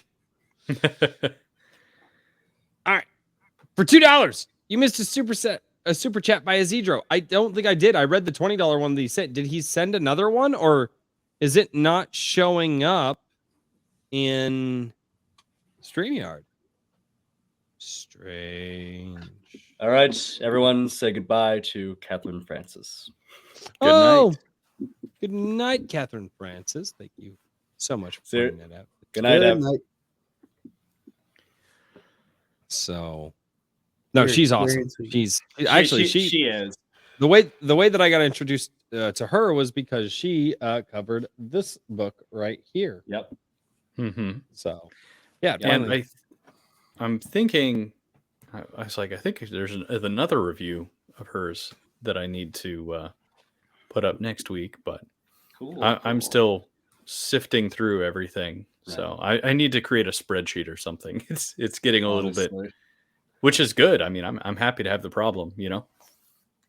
Hey, at Yeah, least hey, business is booming. Yeah, it exactly. really is. It really is, man. And Right. it's Well, I just want to go back quickly and make a point because you mentioned direct publishing as one Mhm. of kind of like the vectors for building up the middle market. That's what I'm planning on doing for the time being, at least, with my print collections. Because one of the big things I want to do for 365 is actually do full annual collections. So that's going to be 20 pieces of like of the series proper because it's going to be across 4 quarters. For those, if I hadn't tipped it off enough already, I run this as a quarterly, so every, I believe it'll be March, June, September, and December, and that's going to be 20 pieces of fiction, God help me, on top of all of the extraneous and miscellaneous things like originals published, under the paid subscription service. Such as, for instance, I've been doing flash fiction to accompany Red Light Bites as kind of a way to draw people in, saying, hey, here's the news about the series, and here's a story you can read, afterwards. And I might reformat that so some of that's behind the paywall and some of it's going to be up for free. But stuff like that, that's all going to be going in the collection as well as writing original exclusives for the print, so it won't be on the website at all. And I've got a real fun one cooking up for the 2022 collection, because I've been going over it with one of my friends, and I have a character I've been sitting on who is my spy character because I like just throwing all the spaghetti at the wall and seeing what sticks. And we've got something really special for him planned. I'm working on a very different art style for him. I'm working on a very different feel and language for the character. And that's the fun of this series too, is because I'm treating it as an umbrella. I'm not treating this like a multiverse thing. That's the one thing I never want this to turn into, is like the extended cinematic universe, because it becomes contrived and played I'll be out back. after. Dogs are murdering each other. I will be back. No props, save the pooches, please. But yeah, that's my biggest concern about this series, is making sure it doesn't turn into, oh my god, we're gonna have this character crossover with this character. Don't know why I'm doing the Kermit voice for it, but fuck, let's roll with it. Crossover with this, these ridiculous nonstop crossovers. I mean, I fucking love Godzilla. I got the Showa era box set from Criterion somewhere in this room. I love that stuff, but I'm not here to do the versus thing, and I'm not here to do trans-dimensional crossing the Twilight Zone crap. I really want this series to be almost like an anthology. It's almost counterintuitive, but it's a serialized anthology. So you have your set of stories focusing on the main conflict. Hey, here's what Gibson, Knox, Teddy Blunt, the whole crew are going up against this week, to use TV lingo. Here's what's happening. Here's how Lita, Marcus, Sabina, here's how they're tackling this situation as they're in their quest finding this Coliseum. And, hey, here's how Lita's fucking shit up in the middle of the city, because that's kind of what she's used for at this point. It's just, hey, you got a problem? Let me make it worse for the people I need to make it worse for, which is so much fun. I just love writing her like that. And you know, back out in the wastelands, hey, Nick, Gail, and the boys, they're fucking playing their music, and all of a sudden, oh shit, Commissioner calls in. Oh, another fucking degenerate to kill. All right, we're on. You know, everything has its place and contributes to this overarching feel and ambience for the series, but I never want it to feel like all of a sudden when two characters cross, it turns into like the fucking Jimmy Timmy Power Hour. Yeah, I know exactly what you're talking about. It's I think that has been a problem going back a ways, but it's really gotten bad in the last 10 years, obviously, with the Marvel Phase 4, Phase mania. 5. Yeah, exactly. I don't even know what phase we're in now. You know, it's like I stopped watching before they even were talking about phases, this, that, and the other. You know what I mean? Here's my spicy take. The last great comic book movie I've watched was Blade from '98. Nice. I don't know, man. The Dark Knight was pretty good. I do have the box set of Nolan's trilogy, and I've been meaning to get into it. My thing though is I really liked what I can only describe as the whole neo-Gothic thing that came up in the 90s, where you had The Crow, Burton's Batman, which led to Return of Batman, which led Batman Returns, which led to Mask of the Phantasm, and you also had a lot of the weird B-tier action, like superhero films being made, like The Demolitionist and stuff like that. But Blade really was kind of the capstone to that whole slick, dark look. That the only other thing that did that really did it in that particular way, I feel, was basically Underworld, and that was it. Yeah. What was the other? I'm blanking on the name of the film, but it was it was an influence to the Matrix. I think it was like, I want to say Night. What was it? Oh, crap. You gotta pull that one. I'm like looking because there were a bunch of I know. Well, there were like 5 influences of the Matrix. Neuromancer, Ghost in the Shell was obviously one of the big ones. That was one they were pitching a lot on the back of. I swear it's like Night something. Oh, man, hold on. Oh, are you talking about Dark City? Dark City. There we go. I was thinking of Night City, and I'm like, no, because that was Alex Proyas. That was the guy who directed The Crow as well. Correct. Yeah. Yeah, no, his films, those two films in particular, jaw-dropping to look at.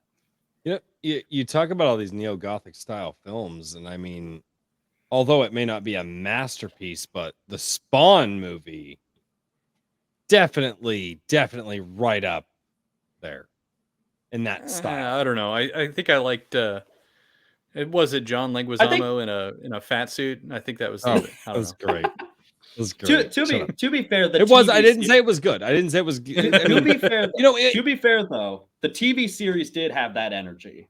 The TV series definitely had that energy. I never saw the TV series. Really? No.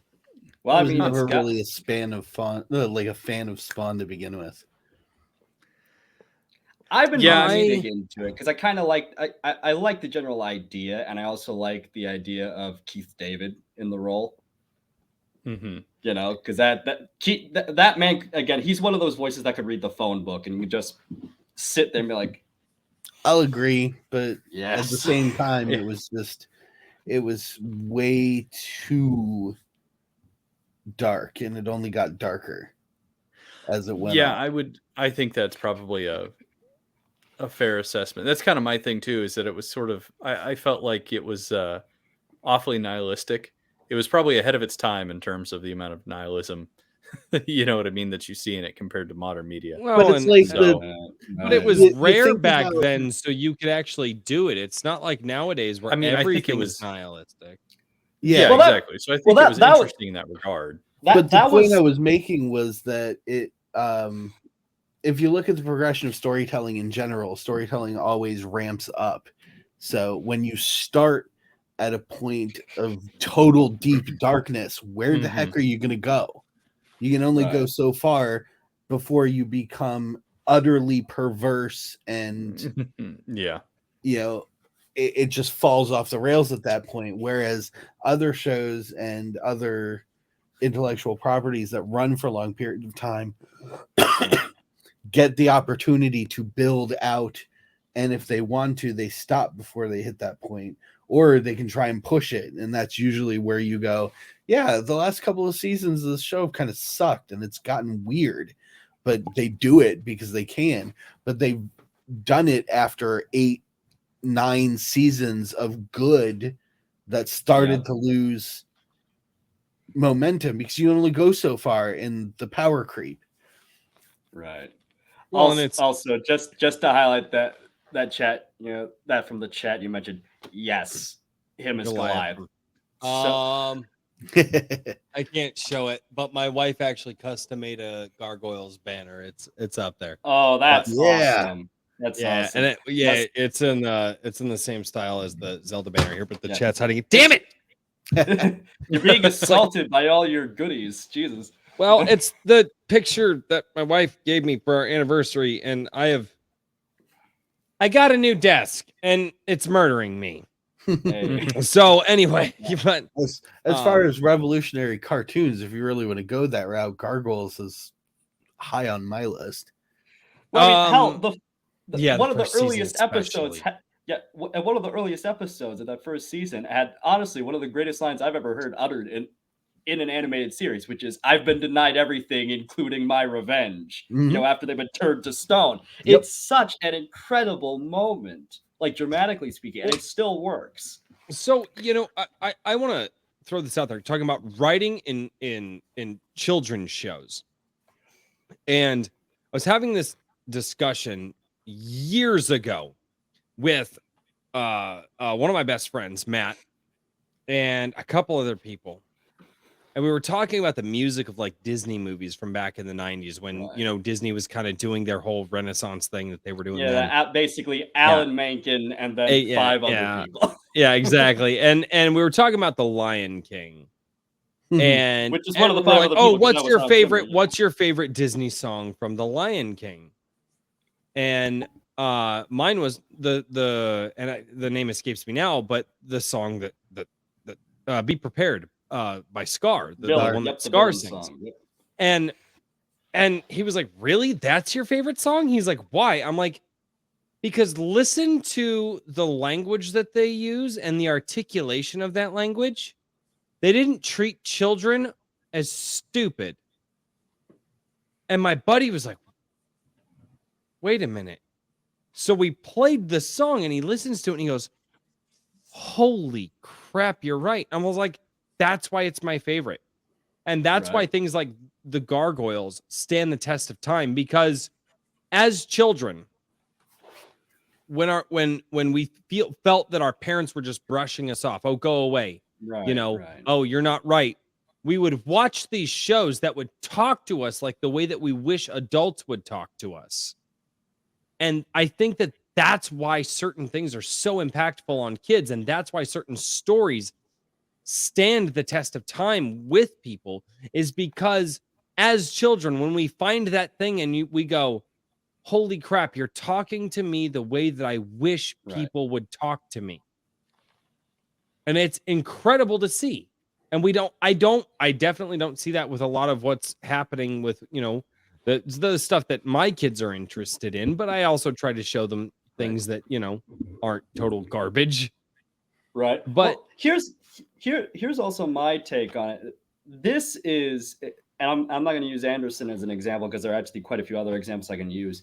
The British, honestly, because British television is kind of world renowned for longevity. I mean, they're home to some of the longest running shows like Doctor Who and Last of the Summer Wine. But British children's I was just talking about Last of the Summer Wine with Disparu over on Night's Watch. I love Last of the Summer Wine. I love that show. Still so funny, especially oh my god, it was Give me a second. Give me a second. It's No, and I watched a lot of like the 90s iteration. Obviously, the cast and crew has changed in the last 20 years. yeah, no, of course, especially because with I was watching that show before you were born.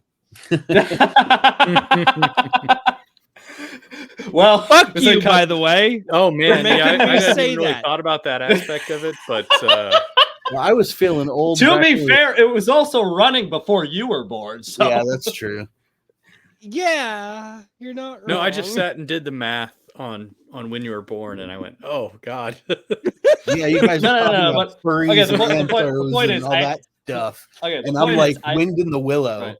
Right. I'm so old, I think of Wind in the Willow immediately.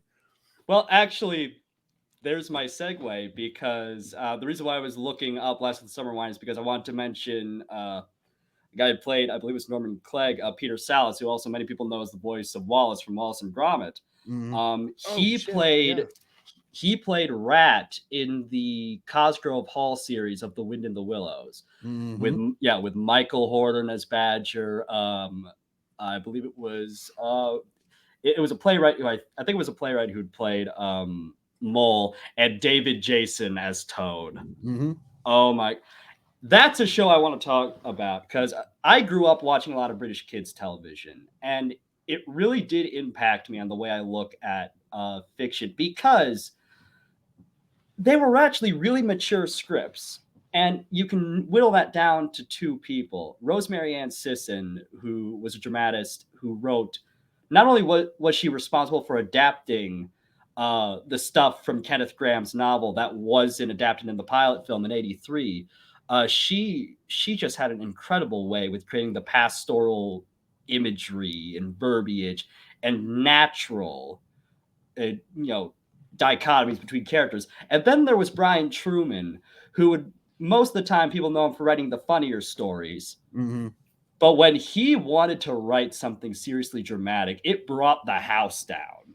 Because I want to say it was, I can't remember if it was her or him who did the adaptation of Wayfarers All. Or I think one of them did Wayfarers All and the other did Pipers at the Gates of Dawn. Both episodes do not have any right being as mature, ethereal, and atmospheric as they were. And that totally blew my mind as a kid because it treated the audience with respect. They just straight up did. They talked naturally. They weren't play talking or anything. Even David Jason, who was hamming it up to the high heavens as Toad, who is delightful at every frame he's in, even he felt natural within the narrative of the series. And, you're missing shows like that in the modern landscape. You're missing the first 5 seasons of Thomas the Tank Engine in the modern landscape because the original work by the original work by Reverend Wilbert Veer Audrey, that is very strong prose. It's really, especially for children's literature, because again, his thought process, I believe this is the exact quote, not only do you have to write for the children, but you have to write for the unfortunate parents who have to read the story over and over and over again. And you have to write little lines in there that they'll pick up on and they'll get that humor while it goes neatly over the kid's head as they enjoy the story as wrote. And those first 5 seasons really captured that. And I remember growing up with those first 5 seasons, and they really did kind of shape the way I looked. There were a lot of shows that did that were children's shows too. Not just, Atomic the Tank Engine, but so many. I mean, and then there's the Teletubbies.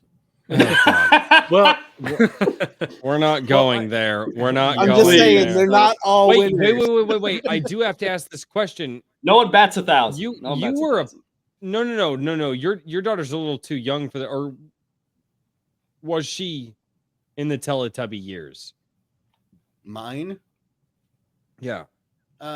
She was in the Teletubby years, but I But not didn't like allow it. she was in the later one. She wasn't like Yeah. like I remember when the Teletubbies started. Like I was there when it was written. Yeah, Like- she was at the point where it's got national attention, and it was sort of starting to like slope down the hill of being made fun of more than it used as a consumerism parade. I saw the first episode. And Yeah, I wanted nothing to do with it. Even my mom was like, I heard about this thing called Teletubbies. I'm like, no, Mom. No, we're not going there. I told you he's fucking old. So do I. I feel like me just being here is like shaming everyone for their age. Jesus. Yeah. Maybe just It's a bit, fine. yeah. It's fine. It's It fine. doesn't Try not to bother be me. quite so young next time you get on here, okay? We'll meet you out back later. It's fine. It's fine. I've been old since I was We have a 25. hazing ritual, actually. It's called Get Hammered and Have an After Show. No, man, there's so many. You know what's funny too is I took mine off a while ago. I was like, fuck this. It's getting a little hot in here. Yeah. What the funny thing is how many people, and I think everybody does this.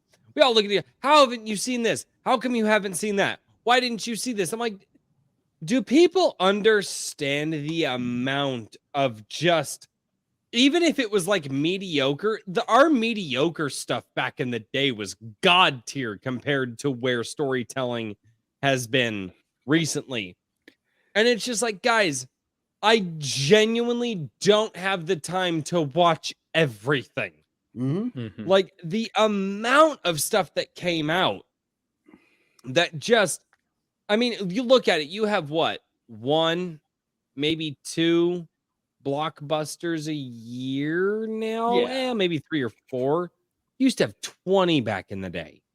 Oh yeah, for sure. I haven't seen anything I mean, that I would consider a blockbuster. every summer, starting from like basically right after Easter to like about Labor Day, because you start getting in the Halloween season. That's what but then even the Halloween movies they'd be hot garbage, and they would scoop up money, and they'd make them for like 4 cents and some fucking pocket lint and rake it in.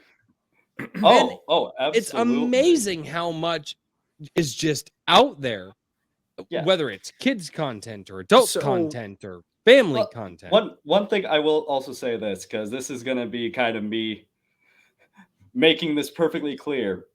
I have that exact same problem, but the funniest thing is it's like anti-recency bias. I barely watch anything released nowadays. Not even because I overtly like resent it now at this point. It's literally just because every time you turn over one stone, there's like 50 other stones. It's like a Russian nesting doll of content. I spent one night watching 70s TV movies, and I'm like, oh, this is the good shit right here.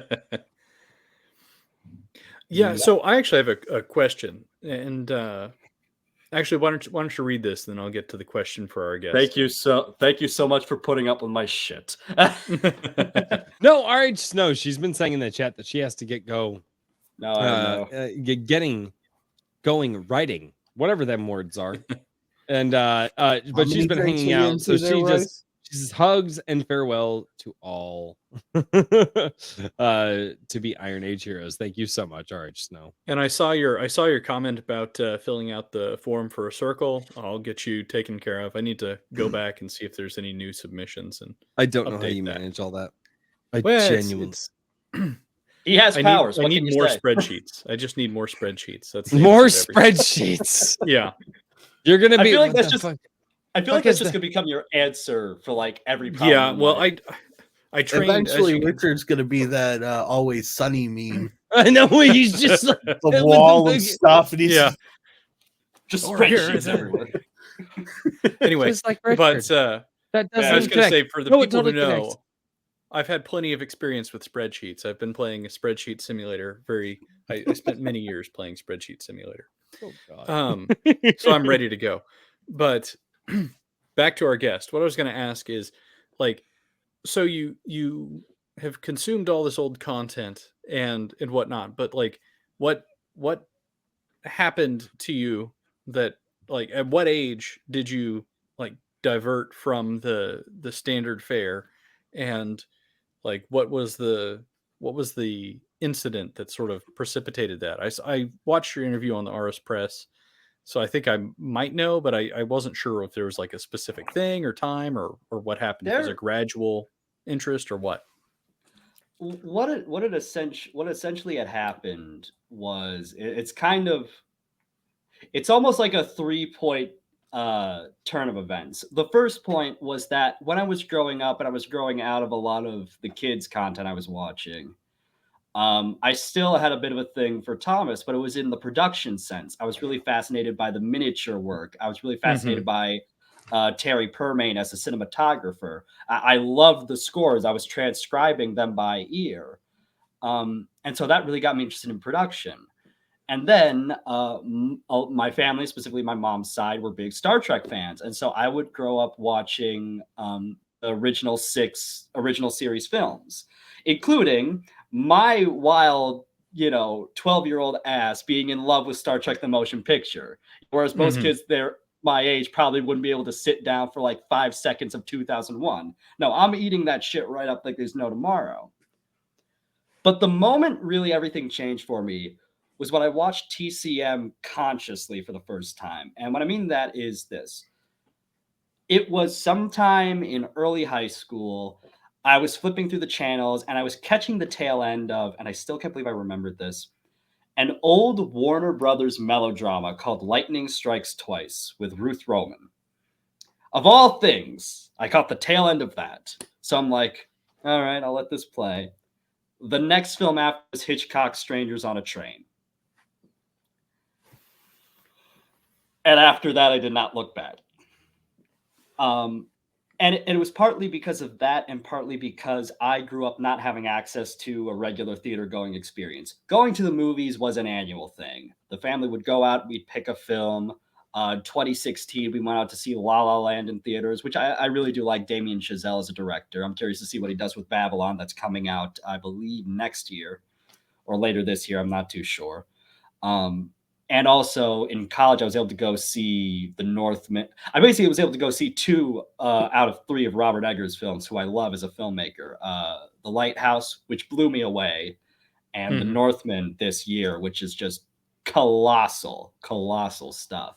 But those are kind of the outliers because there's something about the composure of dialogue, of performance, of score. Like you listen to the music of Bernard Herrmann or Miklos Rozsa, and you're like, there's something rich there that I'm not hearing in, no offense to Hans Zimmer, I'm not hearing that when I'm listening to like the music from The Ghost and Mrs. Muir. Or I know I made the Ben-Hur joke earlier in the stream, but seriously, Ben-Hur, it won the man an Oscar for a good reason. The score blows you out of your fucking seat. But there's just something substantive there that I do not feel it. If it's in the modern day, it's in fleets and flits. It's there in specific projects, but you have to go mining through so much shit. It's Mm-hmm. hard to really find that moment at which you're like, okay, now this is resonating. Now this is cutting to this grand total of depth, so to speak.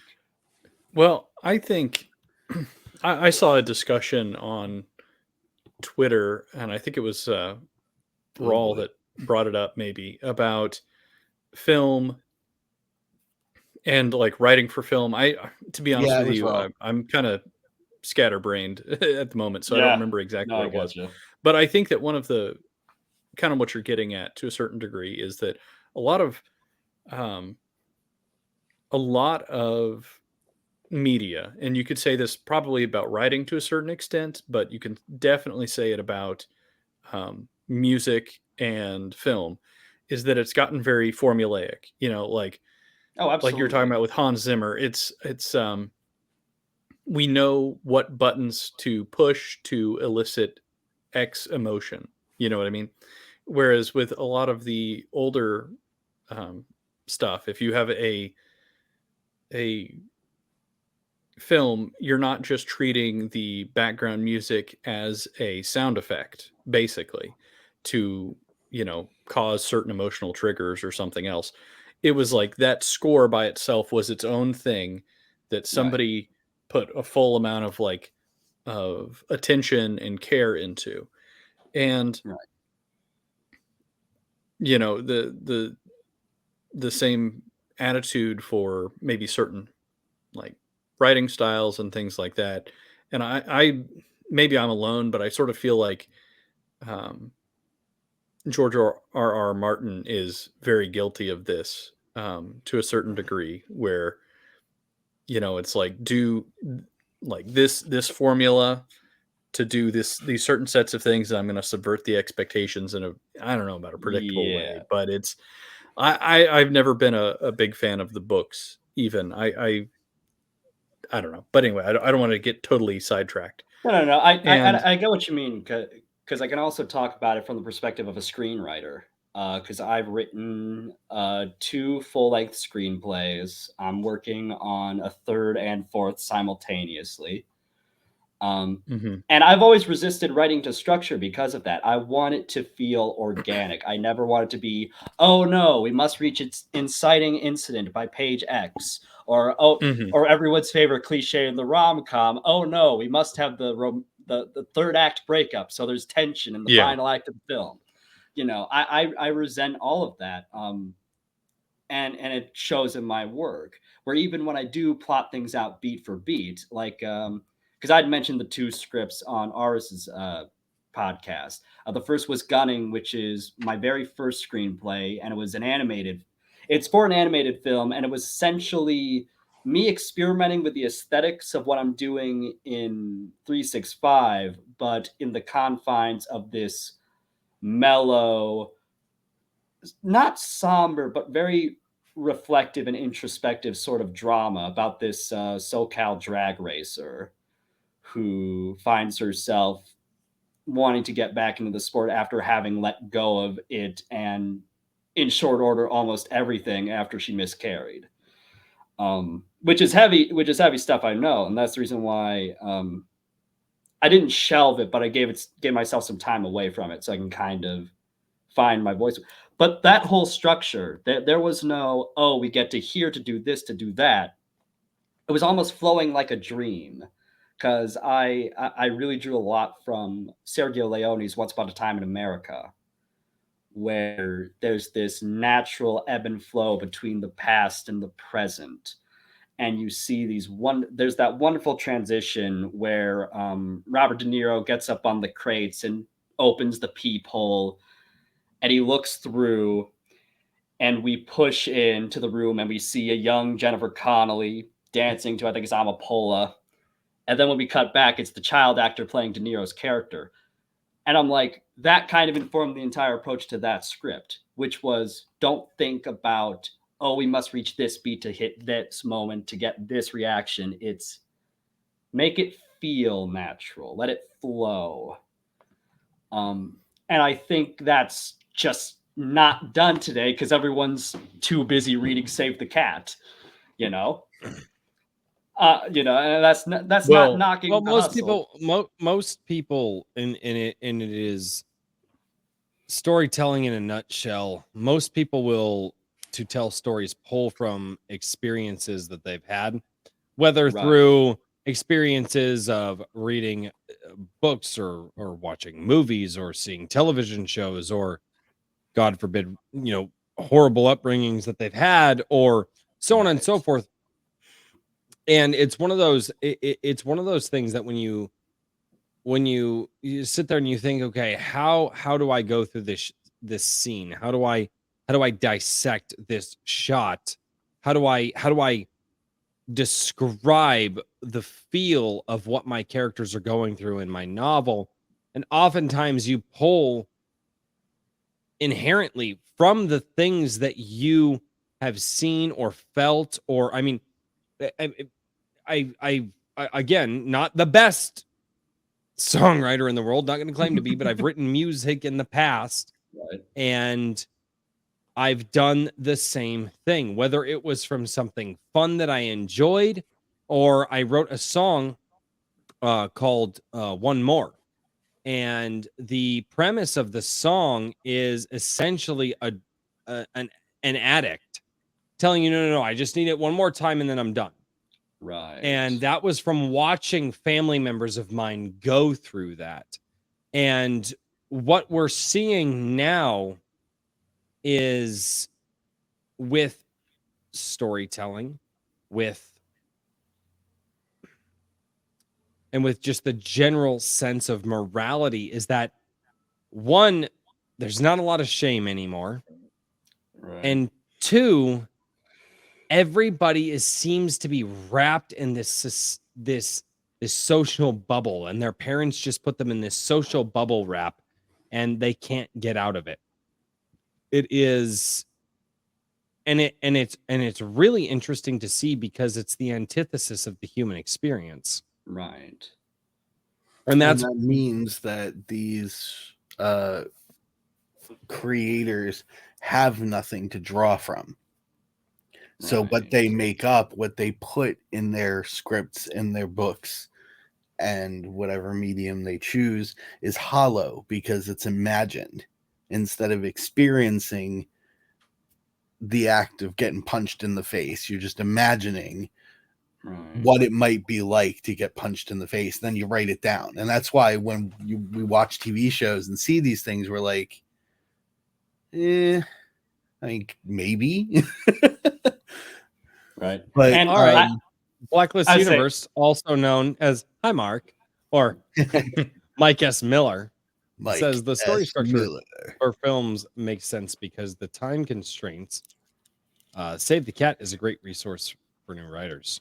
I'll say I agree with that, but with an asterisk. I feel like once writers learn structure, that's the exact moment at which the training wheels get kicked off. That's the precise moment when they should really feel free to just go hog wild. Because here's the thing, everyone writes the shit first draft. Unless you're some freak of nature like Harlan Ellison that just out of nowhere pounds out "I have no mouth and I must scream" in like a night or two. But not everyone is that. I'm not like that. But yeah, I agree that it's good to give beginners at least something to hold on to. But I say that if you wed yourself to structure as a creative whole, even though film obviously has time constraints, I'm well aware of run times being a big thing, especially because we're somehow in the paradoxical issue. Exactly, you have to know the rules to break the rules. Exactly. Mm-hmm. But yeah, we're in this paradoxical world where we at once have, oh my God, why is this film 2.5 hours long versus, the entire absence of like the 70-minute film. Dude, I miss the 90-minute runtimes. I miss I do the too. 90-minute runtimes. When it comes to film, I'm an action movie guy. I love my action movies. I just do. And I'm a guy that will defend the Expendables to my death, and they're not good. I don't know. Actually, the first one was fantastic because it had no plot and surprisingly a lot of character. Here's also my thing about that. I'm a firm believer in taking the work on its own terms. It's the reason why I'd mentioned this on Aris, where, and it's part of the reason why I do say people should push against hyper politically observing, every nano angstrom of, the subtext or what have you. Because if the work presents itself in a certain way, I think you should honor that first. See if it can achieve what it wants to achieve on its own terms. And that's what I love about like canon, fair take. That's what I love about some of the canon films, because they know exactly what they are. Mm-hmm. Murphy's Laws of Riot. Cobra is, of course, a stone cold classic, high in style. but they still work. They still work in their own way. You know, you don't really sit as there long and as long as a story or a movie doesn't betray the rules that it asks you to buy into. Exactly. That's the big thing. Exactly. If you are coming at me with any sort of story and you say, here's my rules, buy into it. Okay, cool. The second that you ask me to buy into something that's beyond what you already asked me to buy into, I'm out. I'm done. I don't care anymore. Right. Yeah, I think that's So- also a real common thing in recent movies where they're like, all right, here's the premise. Aha, we're going to subvert your expectations in the most obvious way possible based off of this premise. You know what I mean? And Forced Right. yeah, it subversion. gets really tiresome. I think that's a symptom of Right. that's part of maybe what you were getting at with the Save the Cat, which is Yeah. that I think people, they like get the rules and then they break them in the least creative way possible. You know, you know what I mean? Right. Yeah, subversion So- can be fun and it can be interesting if done well, but forced subversion is a great Yeah. way to lose an audience. Mhm. That's Well, the difference. Subversion, and I'm going to use this in just simpleton terms. Subversion is when you were a kid and you were watching Scooby-Doo and you thought the villain was a different guy and they unmask him and it's somebody that you didn't think. That's good subversion. And then they go through and you're like, wait a minute, what? And they're like, well, because you were here at this scene. And how did you know that we did this thing? Nobody else was in the room and you mentioned it to it, and you're like, oh my, and as like a 7-year-old, you're obviously not thinking about that, but that's how good subversion works. It's taking previously implanted information in the story and then revealing that information as something more significant than what the audience initially thought it was in order to garner shock and awe. And that's something that is absolutely fantastic in storytelling and what we've kind of lost. But More gotta get hidden to the nowadays. chat, guys. So, guys, go for it, and then we're gonna get to the chat. All right then. There is one other kind of point I want to make too about the reason why I'm kind of I kind of hesitate towards really following narrative structure, because a lot of my inspiration really isn't drawn from thinking of how do we get from here to here to here to here, because a lot of the joke kind of made myself is that most of the times I start with a good opener, I've got a decent idea for an ending, God knows what's going to happen in the middle, but what I do is I wind up filling that out with stuff that inspires me aesthetically, and I kind of start to form my brain just works in a totally different way when coming up with ideas. Like I will go on long walks listening to music, and sometimes I'll pick I'll pick specific moods. Like sometimes if I really want to get into the mood for something like 365, when I'm writing 365, out comes the library music. But when I'm just walking around trying to get ideas, I'm blasting Wasp, I'm blasting Alcatraz. Because also, there's something subconsciously happening there. I pick very strong voices. Graham Bonnet, Glenn Hughes, Blackie Lawless, because it's not so much that they're screaming, but it's that there's this incredible force that's like, it gets to something kind of primal. It really gets to something kind of primal. I said, we have a question. James Craig, no, you're good. You're good. You could have gone a little longer. I just No, popped it's this okay. up to give people a warning that, like, I'm gonna cut you off in a second. But so James Craig, author of Faceless and quite a few others. In fact, I think I'm receiving something from James Craig here in the next few days. Which James, gonna reach out to you after the show. By the way, For good to have you things. on, buddy. Yeah. Yeah, So, good to see it. James Craig's question, in your opinion, should IPs be tailored to certain ages. Different stories require different kinds of logic. All right. I know. The Hold specific on. choice of IP concerns me. Here, I don't think it should be tailored to certain ages, because with like Brian Asher, he is building a world that has different ages in it from totally different genres. I think his next one's going to be what, horror, right?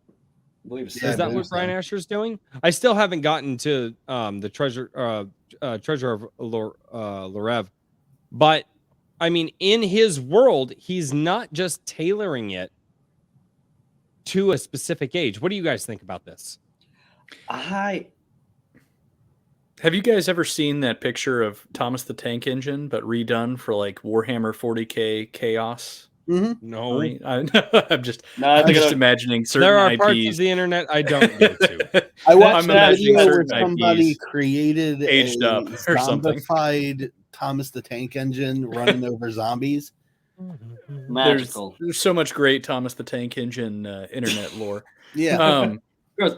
Y'all are a bunch I of guess degenerates. I know.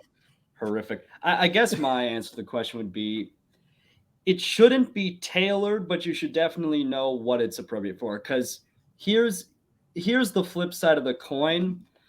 And it's the reason why I'm so adamant about pushing the speculative fiction, the metal imagery, and of course the overt adult material when I discuss 365. It's not because I'm here to be like, oh, here I'm supposed to get all the prudes and an upper. It's because I want people to know that this isn't just because they're, furry animals doesn't mean this is being made for kids, nor does it mean it's being made for like a demographic that's just kind of like Freakazoids.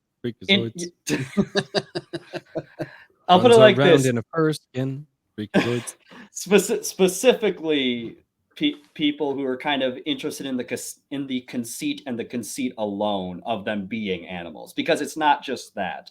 There's so much I'm putting into it conceptually that it's like, you want to make it known to people. This is the exact They weren't audience thinking of you're for. furries when they made Thundercats. Yeah. Like, well, hopefully not. well, a lot of us might have preconceptualized that when we were younger. Anyway, Kikomon for $5. Once you see the Kikomon video, you'll have entertainment for a lifetime. Make soy great again. Great stream tonight, guys. Great stream tonight. Sauced. He's probably been an officer and a gentleman. And I believe Get some rest, Kikomon. Yeah, take it also easy. I think we got a question from Calvin. Yeah, I gotta ban his ass. Of course, the thought bots aren't here tonight. He didn't bring the thoughts tonight. So yeah, no, I hesitate with the IP thing just real quick, because go for it. An IP genres are one thing. Genres clearly define it through subgenres, YA science fiction, YA fantasy, so on and so forth. They divide and can obviously tell you what is supposed to be for a specific age group. But an individual intellectual property can run the gamut. Yeah. It doesn't, and it's not going to need to be restrained.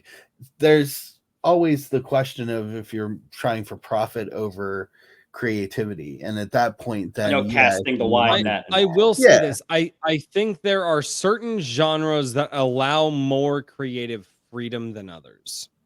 So for sure. Calvin Gulata. This question, he hasn't been banned yet. Of course, he also hasn't been surrounded by thought bots yet. So, do you know the lore here? 365. Do you know the lore here?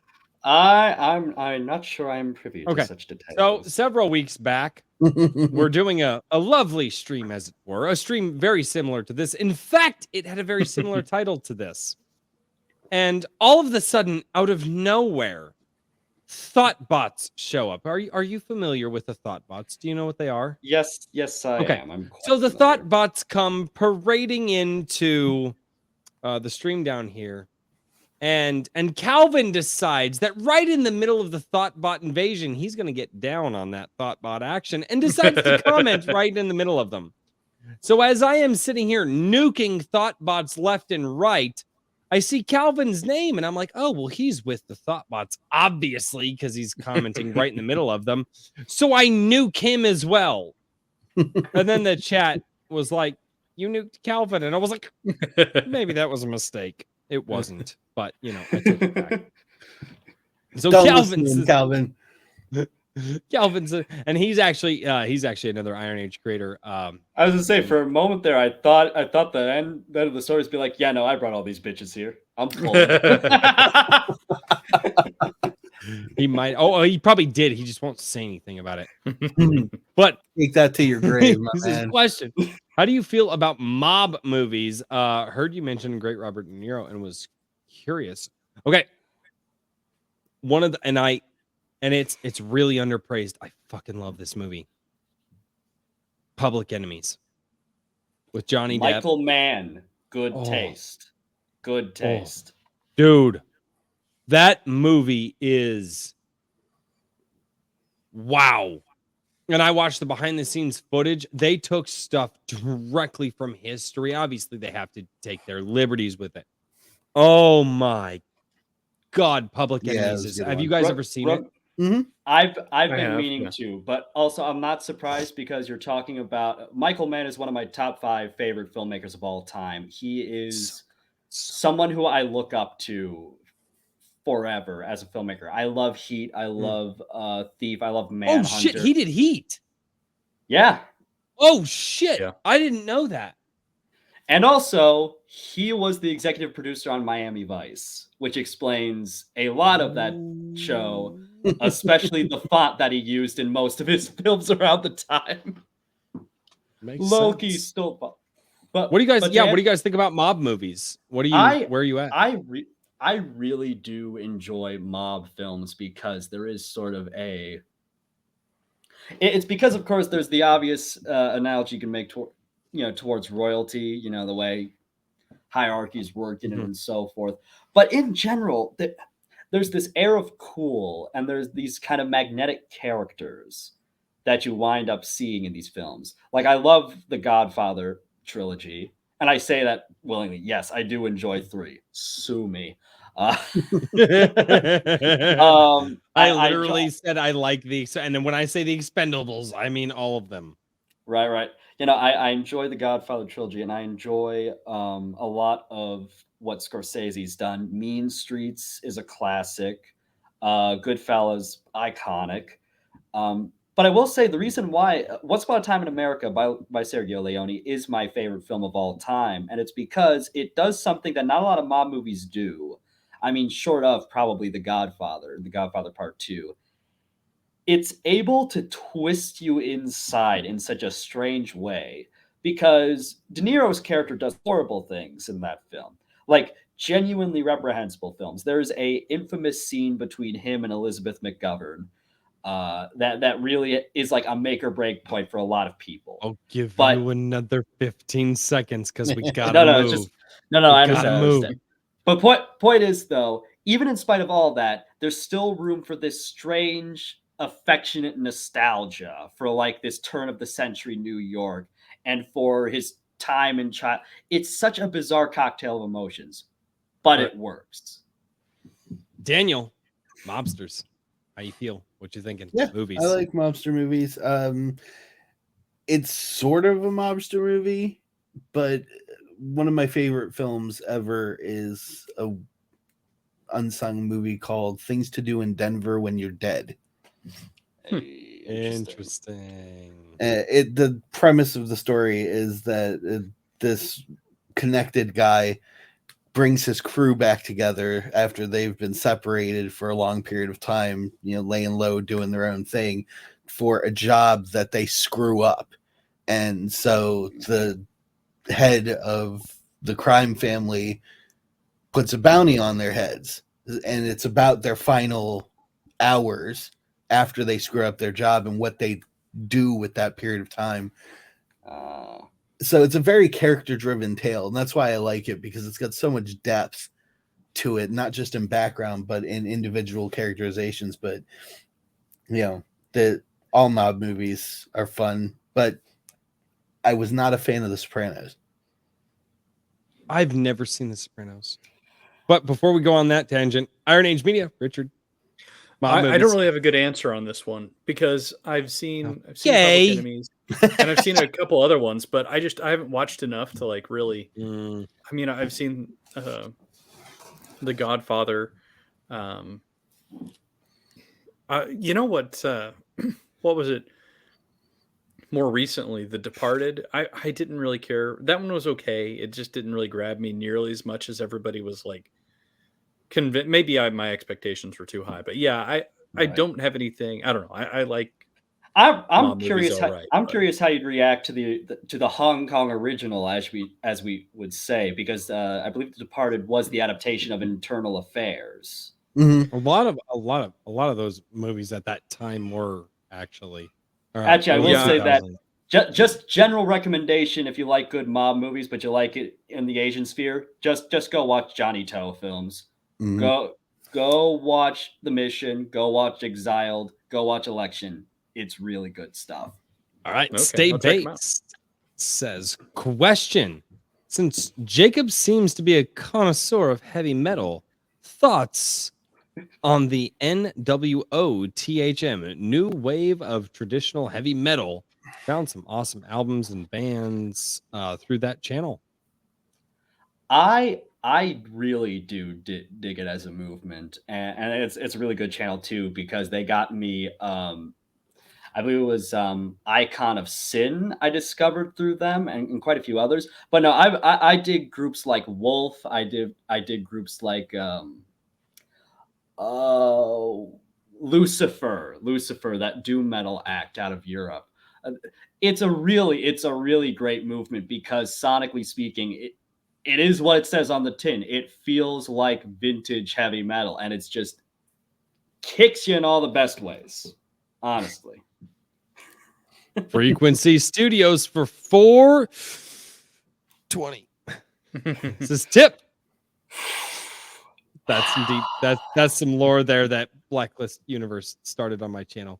Mm-hmm. Real quick, James Craig says, to weigh in on my own question, I don't think there's a correct answer to my question. However, I don't think you should ever pull out a gun in the middle of Pokemon.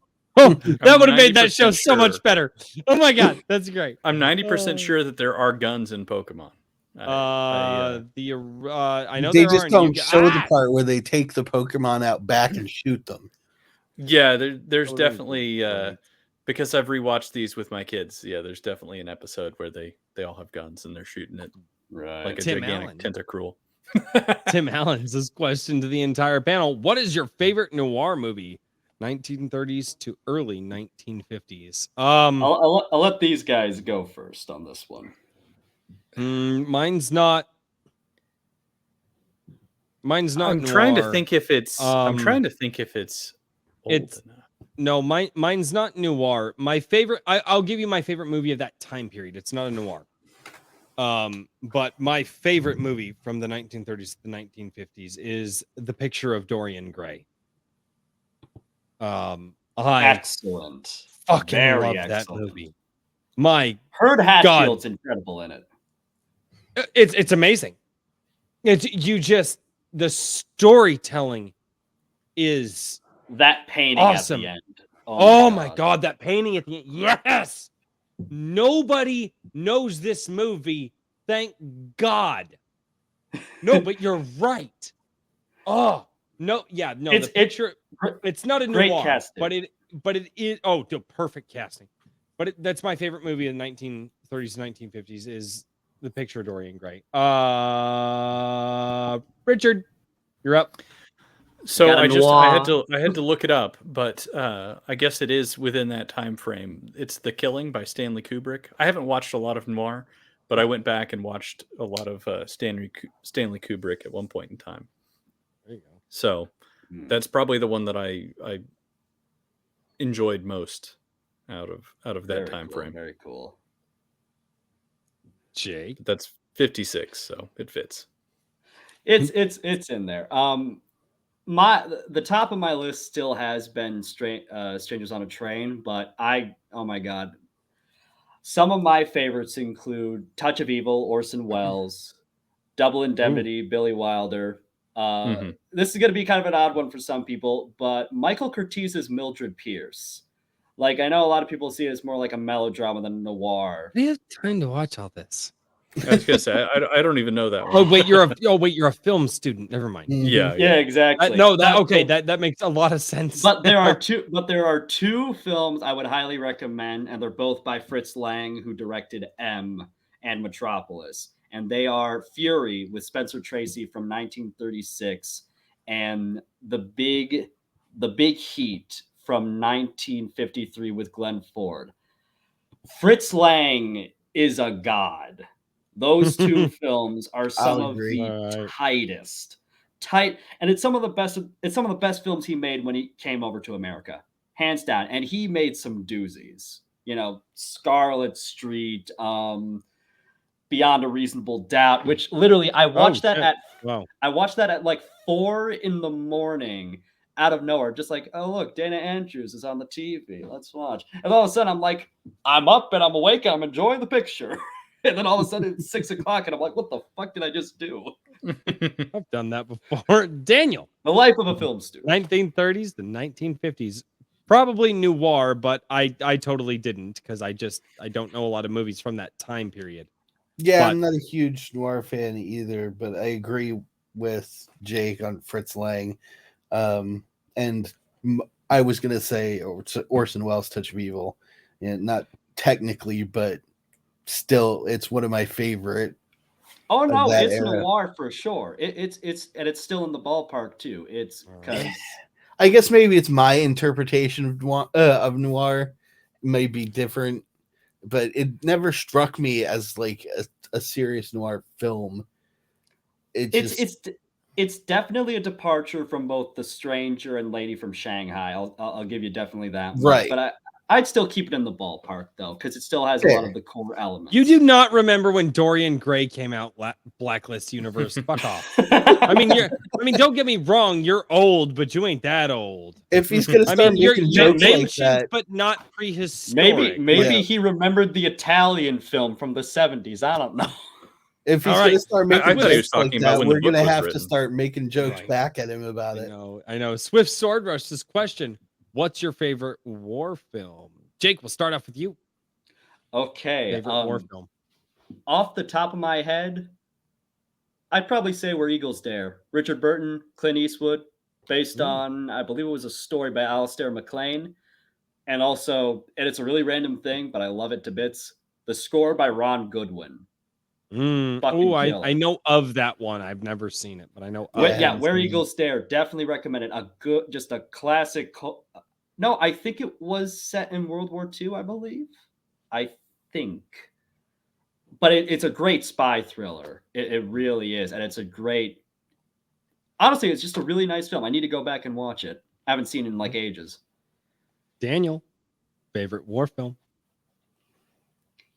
I'm an FMJ fan.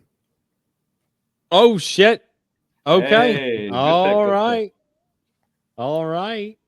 Richard? If you're going to go for a war film, Full Metal Jacket. There you go.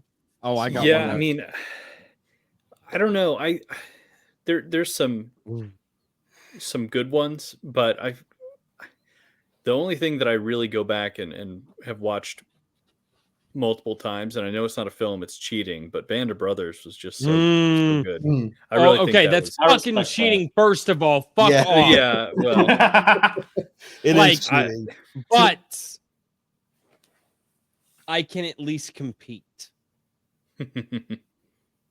Gettysburg. That's fair too. That's solid stuff. Gettysburg is phenomenal. Fucking amazing. And I'll put it this way. It's 4 hours of just slow, methodical everything. Right. And if you want a war epic, I do enjoy Battle of Britain. Like, it's not like upper echelons. Have you guys seen the Pacific was also done, or Was it the Pacific? It was also done by HBO, but it was like the counterpart to Band of Brothers. The I think Pacific. I know what you're talking about. Yeah. That one was I haven't seen I don't it. know. It was good, but it didn't have the that same soul as Band of Brothers. I didn't feel Band like. of Brothers is fucking incredible. Oh my god. Oh, I As a actually my Pennsylvania buddy boy, I ons have to the love Blu-rays. that I movie actually have to for go buy the- the Blu-rays now. They're probably $150 fucking dollars. Yeah. Kikomon says, "Show me, show you, Kikomon. Good night for $2." Thank Good you so night. much, Kikomon. Put I the soy to appreciate sleep. you. Yeah, dude, the guys got to go to sleep. Scrolling, looking for more questions. Seems a lot of people were just enjoying that conversation. Blacklist I'm seeing Universe, you're a liar. You don't remember when that shit came out. I'm seeing a lot of good names popping up in chat too. Kelly's Oh. Heroes, Hacksaw Ridge, 1917. Dirty Dozen. Mm-hmm. Ooh. There's one, and also Heartbreak Ridge, which I believe was Clint Eastwood who directed that. Eastwood think- has He's a killer director. He really is. Oh, dude, no, dude, I will never forget the first time, because obviously in his older, because everybody remembers him, Dirty Harry and all this, and from his younger career. But the first time that you watch Gran Torino will change you. I'm sorry, Gran Torino was, and it got a lot of there was a lot of political BS going on around at the time. As there always is. Right. Well, but this was during the heart of the Obama years, and there was a lot of right versus left, and Clint Eastwood, blah, blah, blah, blah. But, dude, that movie had so much heart in it that it just was incredible. He had a lot of pathos, especially in his work, especially in another film from around that time, Changeling from 2008. Must watch. I haven't seen it, but send it I to hadn't me. thought about that. Tim Allen for $5. Go for broke. Gung Ho. The Longest Day are my favorite war films, as well as the modern Midway for combat scenes. Oh yeah, that's right. They did remake that, didn't they? Yeah, they did remake Midway. Gotcha. All right, stay based. Alternatively, favorite horror movies. Ooh. Oh boy. I'm not a horror fan. I'm not a horror movie guy, to be honest. Man, I have a lot of. I'm a horror guy. I think. Okay. Okay, so Richard and I will stand alone in this. Yeah, I was gonna say. I think my favorite of the I was just gonna classics. plug Chris Moonlight and be like Quantum Terror, right. 'cause, you know. I think my favorite of the golden era classics is not the super older classics, but The Thing is excellent. Yep. And then Okay, just read this and then continue. okay. I'm sorry. That's not my favorite. I didn't enjoy that at all. Oh no. But Okay. Sorry, also- I about spit my beer on my monitors. And then as far as campy movies, I thought I really enjoyed Dog Soldiers was a kind of a crazy little B movie that I enjoyed a lot. And I know it technically counts as a horror movie, but I just don't see it as a horror movie. I mean, it's its Right. own weird little thing. It's That's the thing I beautiful, kind of like about is what that it is. early 2000s horror. Mhm. When it was I like thrillers more than horror. Can I toss one in? oh, Yeah, go throw ahead, one in. but That's one. Shoot. The Skeleton Key. meh. I Not don't a bad know. pick. Not a bad. I never really liked It's not thrillers as much bad, as horror. but I want to see somebody just- get mutilated. I see, and I don't like that. I'm not if it's an action movie, I want to watch a 50 cal rip a dude in half. But when it comes Okay. to horror, I'm I'd rather it be up here in my head, and I'd rather, you know what I mean? Right. Because that's the Also- stuff that. Right. Also, I give you my blessing, because if I'm not mistaken, that starred John Hurt, and he was my favorite actor in the history of everything. It's just I just like that at the end of the movie, the protagonists don't win. Right. And everybody's assuming that they will, and it's one of the few movies that actually had the balls to be like, no, guess what? It don't end up well for everybody. Gotcha. All right. The Conjuring wasn't bad. We got a lot of people down here commenting. All right. So because here's the thing, I'm a absolute horror hound. I love the genre to bits, which is funny too, because growing up, I was a total fucking pansy, to be totally honest. I'm not joking. Michael Jackson's Thriller sent me running from the room. The Rick Baker's makeup effects scared the piss out of me. Which, by the way, Thriller 40 is out now. Please stream. I love the man's. You can tell I'm a Razor convert because I really do listen to Michael Jackson in amongst all the metal. No, but as far as good pick, Hammer Dracula, very good pick. Ooh, well, I guess would Bram Stoker's Dracula wouldn't be considered horror.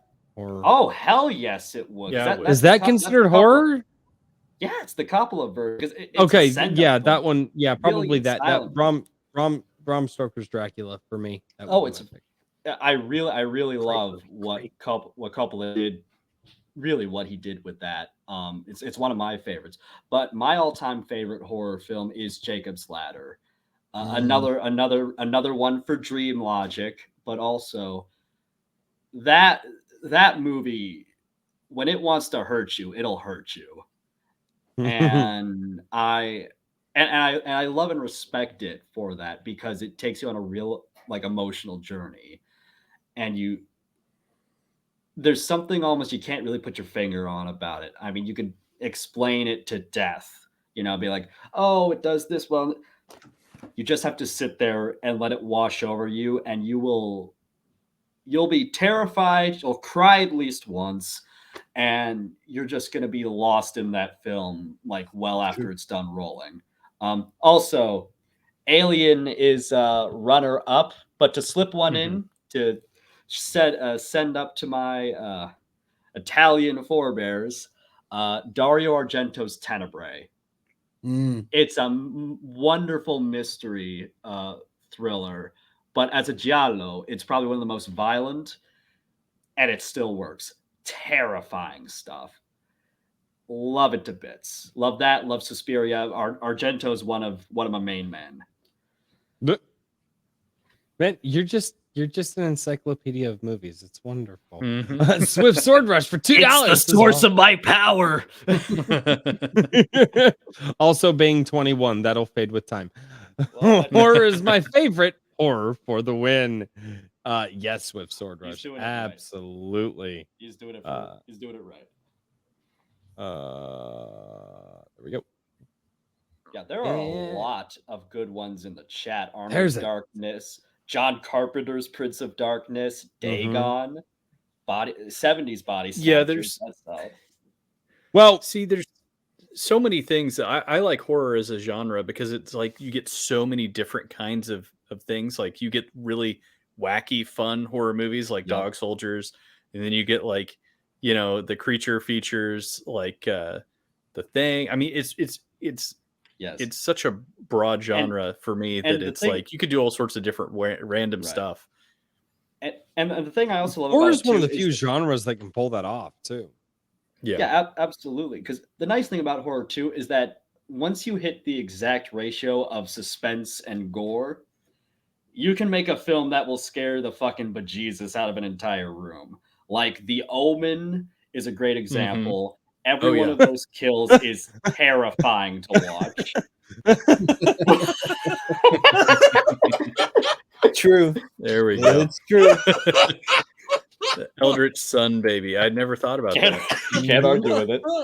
Everyone's favorite sky demon, ladies and gentlemen. But also another feather in the cap for film music. Jerry Goldsmith's score for The Omen is half of that film's power. True. Speaking of The Omen. The Omen trilogy. Yeah, and every score Goldsmith wrote for those films. Wonderful. Mwah. Oh, man. Well, we already got to questions. I think we did. We caught up to the questions. There's no more questions. I saw one other. There were two others. I know we're coming up on time. Oh, There favorite was adventure film. radio Yes, We don't comedy. have a time. It's Friday night. Well, I know, You and but your I'm just saying. times. I have a Yeah. time. I was gonna say some of us do have bedtimes. We have to. We're Up. not young I and mean, spry you anymore. guys go to bed, and I'll be up with our guest for another 3 hours. It's fine. I highly doubt that.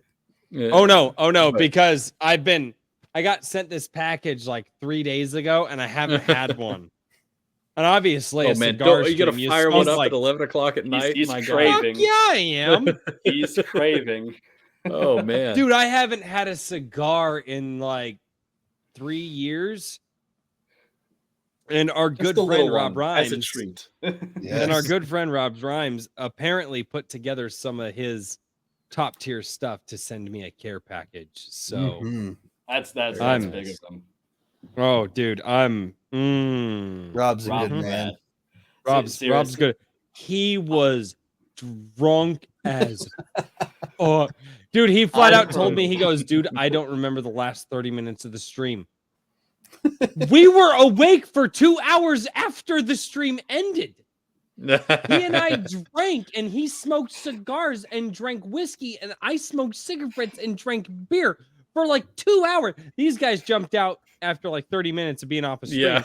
Yep. Dude, we were up Oh till my like gosh. 1:32 in the morning. He was Now He you're wouldn't- talking, dude, dog. Now you're talking my all-nighter hours because I got. dude. Let me tell you a productivity story, and then we can get to the favorite adventure film question. So I'm sitting there. It's 6 at night. It's Friday night, and I'm like, hey, I want to work on some stuff, but I don't have the energy. We still got some coffee I can go reheat. I have one reheated cup of coffee, and I'm up until 6 in the morning. I've written a 6-minute overture. I've written like 16 pages of script. And I'm like bouncing off the walls. And I'm like, when the hell did reheated coffee become my fucking fuel? Oh, that happens. That's not even. Yeah, no, that's a thing. Any creative person out there, and I'm less of a creative now. I don't write music anymore, although the itch is always there. But I don't have fucking time because apparently my YouTube channel had to start growing. Fuck. Wouldn't have called that one in the cards. But no, and no, everybody. I used to have and I think every creative has this, the magic hour, right? Mhm. Mine is 2:00 in the morning. Still is to this day. But mine used to be so bad it would wake me up out of a dead sleep. And Oh. I kept writing material next to the bed, and I would have my phone, and I'd wake up at like 2 in the morning, and I'd reach over and I'd grab the pen and the paper and I'd start writing lyric ideas, and then I'd grab my phone and I'd have like an idea for like a tune, like I'll just like the I'll give you one I thought of for this channel a long time ago, but I'd like wake up and I'd be like, okay, so I wrote the lyrics down. Now what's the tune? The tune would be like da da da da da da da da, and I'm like singing this at like 2 in the morning into my phone, and my wife is like, baby, what are you doing good about it? I'm like, baby, it's a song idea. And she's like, fuck off, and then she just grabbed her pillow and Oh, dude, I get that though, because when the inspiration strikes, you can't stop it. I mean, Mm-mm. I've done passes on gunning where I was writing till like 3 in the morning. I think I'd finished my second or third draft at like 3 or 4 in the morning, because once I started, I just didn't stop. And I mean, I exercised some shit from it later on, but it's like, oh my. All right, everyone, let's stop. Like, no. My lasting legacy, bringing down the house on Crazy's channel. Bringing down the house. Oh Exactly. God. So, if we don't have any more questions from the chat, which we will because I just said that, but why don't we start saying our goodbyes for the evening to the chat at the very least? Because sometimes we do an after show, sometimes we don't. But it's all up to you guys. All right. But ladies and gentlemen, I would like to thank you all for being here for Iron Age Nights number 5. I never thought there was going to be an Iron Age Nights number 1. And now we're here at 5, which is so absolutely fantastic. We have fantastic people down in the chat. We have fantastic guests still. And guys, also stay based. My favorite adventure film, The Adventures of Robin Hood with Errol Flynn. Ooh. My favorite adventure film, does The Mummy 1999 count? Hey, look, another Jerry Goldsmith score in the bag. Fucking love The Mummy. God, I love that movie. Brendan Fraser was one of my favorites. Oh, he's fun. Just a Yeah, I think that counts. I think that's a good one. It's fun. I gotta give props for the Errol Flynn call out because there's that and Seawolf are terrific. Favorite adventure film for me, Goonies. Never Say Die. Ooh. Good you know. shit. Oh, I'm gonna get shit for this. I might. Do I take it back? No, because I don't think it's an adventure film. Never mind. Like, Well, I mean, do you guys remember it was late 90s or early 2000s? It was a movie called The Musketeer, and it was the story of D'Artagnan, the fourth Musketeer. I think so. Yeah. Yeah. I think so. Yeah. I don't remember that. I think we talked about it on one of the other streams. But anyway, gentlemen, it is time to say our goodnights to the chat. Unless they keep asking us questions. Oh, damn it, Toxic. You did that on purpose. When are you getting Razor Fist on? You got Shad on before. What's holding you up? Oh my God. Any day now, I'm sure. Do I just need to like cold message him on Twitter and be like, Yes. hey, I was my actually going to ask you about that, but I was. No, no, guys, I have not messaged Razor Fist. You should. I'm just gonna cold message him on Twitter and be like, hey, dude. Like I would say because I usually am watching some of his like Friday streams and everything. And what I've gathered from him is honestly, you just got to come right forward and be like, hey, would you be willing to do this? That's what I've generally gotten from it. And he's made appearances on all sorts of things. Oh, I know. You know, I know he has. podcast-wise. I know he has. And I don't know. I'm a little bit gun shy on it because people gotta understand something is, although on my channel here in my lovely little home world, I can be as arrogant, narcissistic as I want to be. It's fucking fantastic. However, I am somewhat of a humble guy. And also, it's a little bit nervous to be like, hey, you want to come over and hang out at my house? Like, it's cool. Like my mom makes awesome. I was going to say, We'll talk after. What was the old Homestar Runner joke? Chicken in a pan. For the worst sleepover ever. Hi, Tim Allen. Oh, yeah. Okay, now I remember that one. Hey. Oh, God. And this is what the chat turns into.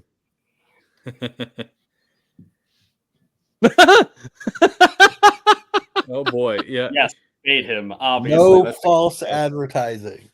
Oh, I do have God. a great war story. All right, Jake, what do you got to plug, man? Plug it quick, plug it hard, and plug it true. What I gotta plug is, of much. course, the project I was on here for, 365 Infantry. You can find it at 365infantry.substack.com. Again, the main promise of the series is that all 5 branches will remain free, but we've got a lot of killer exclusives waiting for you guys out on the wastelands. You can also find us on, as I try to get all the links up and running as fast as my hands can carry me. All right. You can also find us on Twitter at 365infantry. That's just the handle straight up. And you can also find me, myself, and I, that being Jake Kelta, on Twitter at StageScreen60. and I have a lot of shit you'll be seeing in the coming year. That's all I promise for now. All right, Richard. Well, I have the same slate as always. I didn't mention it before now, as I feel a little bit bad, but we are closing out voting on the October prompts. So there were 25 short stories from. Is anybody else hearing that? Yeah, there's some feedback loop happening. Yeah, what is that? Someone's Echoplex was that left me? on. I don't know. I blame Royce. Man, I don't know what happened there. You should. I know exactly what happened. He's I saw his face and I went, "Yep." Richard is secretly being recorded off of a wax cylinder. I was going to say, Nope. is anybody else hearing this? I promise you, it's not his fault. That was my bad. Okay, sorry. I touched a button and turns out you shouldn't touch buttons when you're doing outros. So bad. Okay, He's trying to turn Richard into a techno track. Yeah, I was gonna say anyway, I felt like I was going crazy there for a second. But anyway,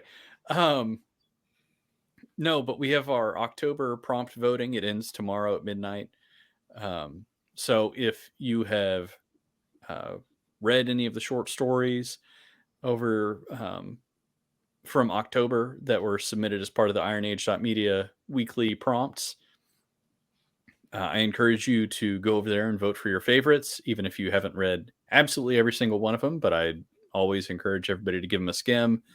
And if they grab you, give them a read. Lots of good stories over there. And especially mine. Yes, especially Daniel's. Which one? The last one I think it was. I'm man. Yeah, I know. I'm kind of. I'm a little bit sad, but the was it the Grave Temptation? Was that the last one? Chroniclers and Grave Temptation. Yeah, the presents. Yes. That was for the presents. Yes. Mm-hmm. Enjoyed that. There's several fantastic stories on there. I don't want to tip the scales any more than Daniel already just tipped them. But anyway, thanks for listening, guys. I'll be posting more about stuff that I'll be doing through locals this coming week. You can follow me on Twitter at IronAge Media. And as always, go to the website, ironage.media. And have new articles, and I'll be keeping news updated there. And your YouTube channel. Yes, and I have a YouTube channel that I'm not very effective at shilling. Yes, weekly review is all I'm doing currently, but I'll be doing a little bit more. Send me the link. I think I send it to you. We'll just do that next week. Don't worry about that. You could also post it in the chat. I could. Hold on. Well, technically you can't now, but if you comment in the chat, I'll make you a mod. So. Daniel P. Riley, what do you got going on? Still working on the Tales of Halcyon Reforged. So right now that's taking up all my time. So I have nothing new, just the usual. My Neo Samurai Showdown, Jisadai, available anywhere books are sold and Amazon. And my superhero novel, Legacy of Heroes, also same thing, the usual stuff. I'm hoping that I can get the Reforge done by Christmas, but it's probably going to be January, if I'm being realistic. As always, anybody can find me at Mr. DP Riley on Twitter and whimsyland.org if you're interested in bending my ear and breaking my brain with your ideas. I can help you try to turn them into something that you can actually write out. There you go. Fantastic. Awesome. As always, guys, you can find me here over on YouTube, doing a drink with Crazy, drinking beer, having fun, making friends. Apparently, my wife is like, "Oh, look, you have friends." I'm like, "Shut up, babe." But supposedly, that's what I'm doing. After the Kodamas, I might actually be more friends with her than you. Probably. Oh, dude, my wife is wildly more popular than I am, but she is also a big titty goth girl, so that makes sense. There's at least 2 reasons my wife is more popular. Anyway, I digress. And so, with that being said, thank you all so much for being here. I think, and I say I think, probably going to do a stream tomorrow night going over the Rippaverse cards and reading all that stuff and having a spoiler conversation for all the ISOM Rippaverse fans out there tomorrow night on the channel. And then Sunday, as always, I do Sunday Coffee, which is my weekly coffee stream where we drink coffee and I read all of the comments that have come in on my videos and live streams. Obviously, after my live streams are no longer live, there's comments afterwards. And I make sure that if you guys dedicated some of your time to me in the last week, I make sure to dedicate my time to you guys as well. Because, well, if it weren't for you guys, this channel wouldn't be where it is now. True. So thank you all so much. And gentlemen, hang out for just a moment. It'll be fine. It'll be fine. It'll be fine. It's fine. Absolutely. It's fine. It's fine. The best part of the night. And remember, know. we're not supposed to talk over this, right? I don't know. Do we talk over this? I don't remember. All I have to say, artist, I want a picture of Royce on a hill with a sun beam coming down at him. Good night, everybody. Good night. No, what with the sun? But what weapon do I hold? Like, because it could be a really cool scythe, or also like Going for a Grim Reaper look. Well, somebody also said an FN Scar too, and I'm totally down for that because the FN Scars are. I kind of like the Scar Heavy. There we go. You could have like a BFG on your shoulder. Right? I could do that. Oh, dude, I'm so down to do that. I would do that. It'd be great.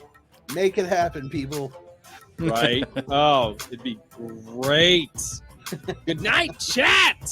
Good Ram says night. good night, Mexicans. What the fuck? I'm not Mexican. Did we tell them what? Yeah, we know we're live. Draw Royce wielding a war Moby huge. What? What now? He probably. I don't know.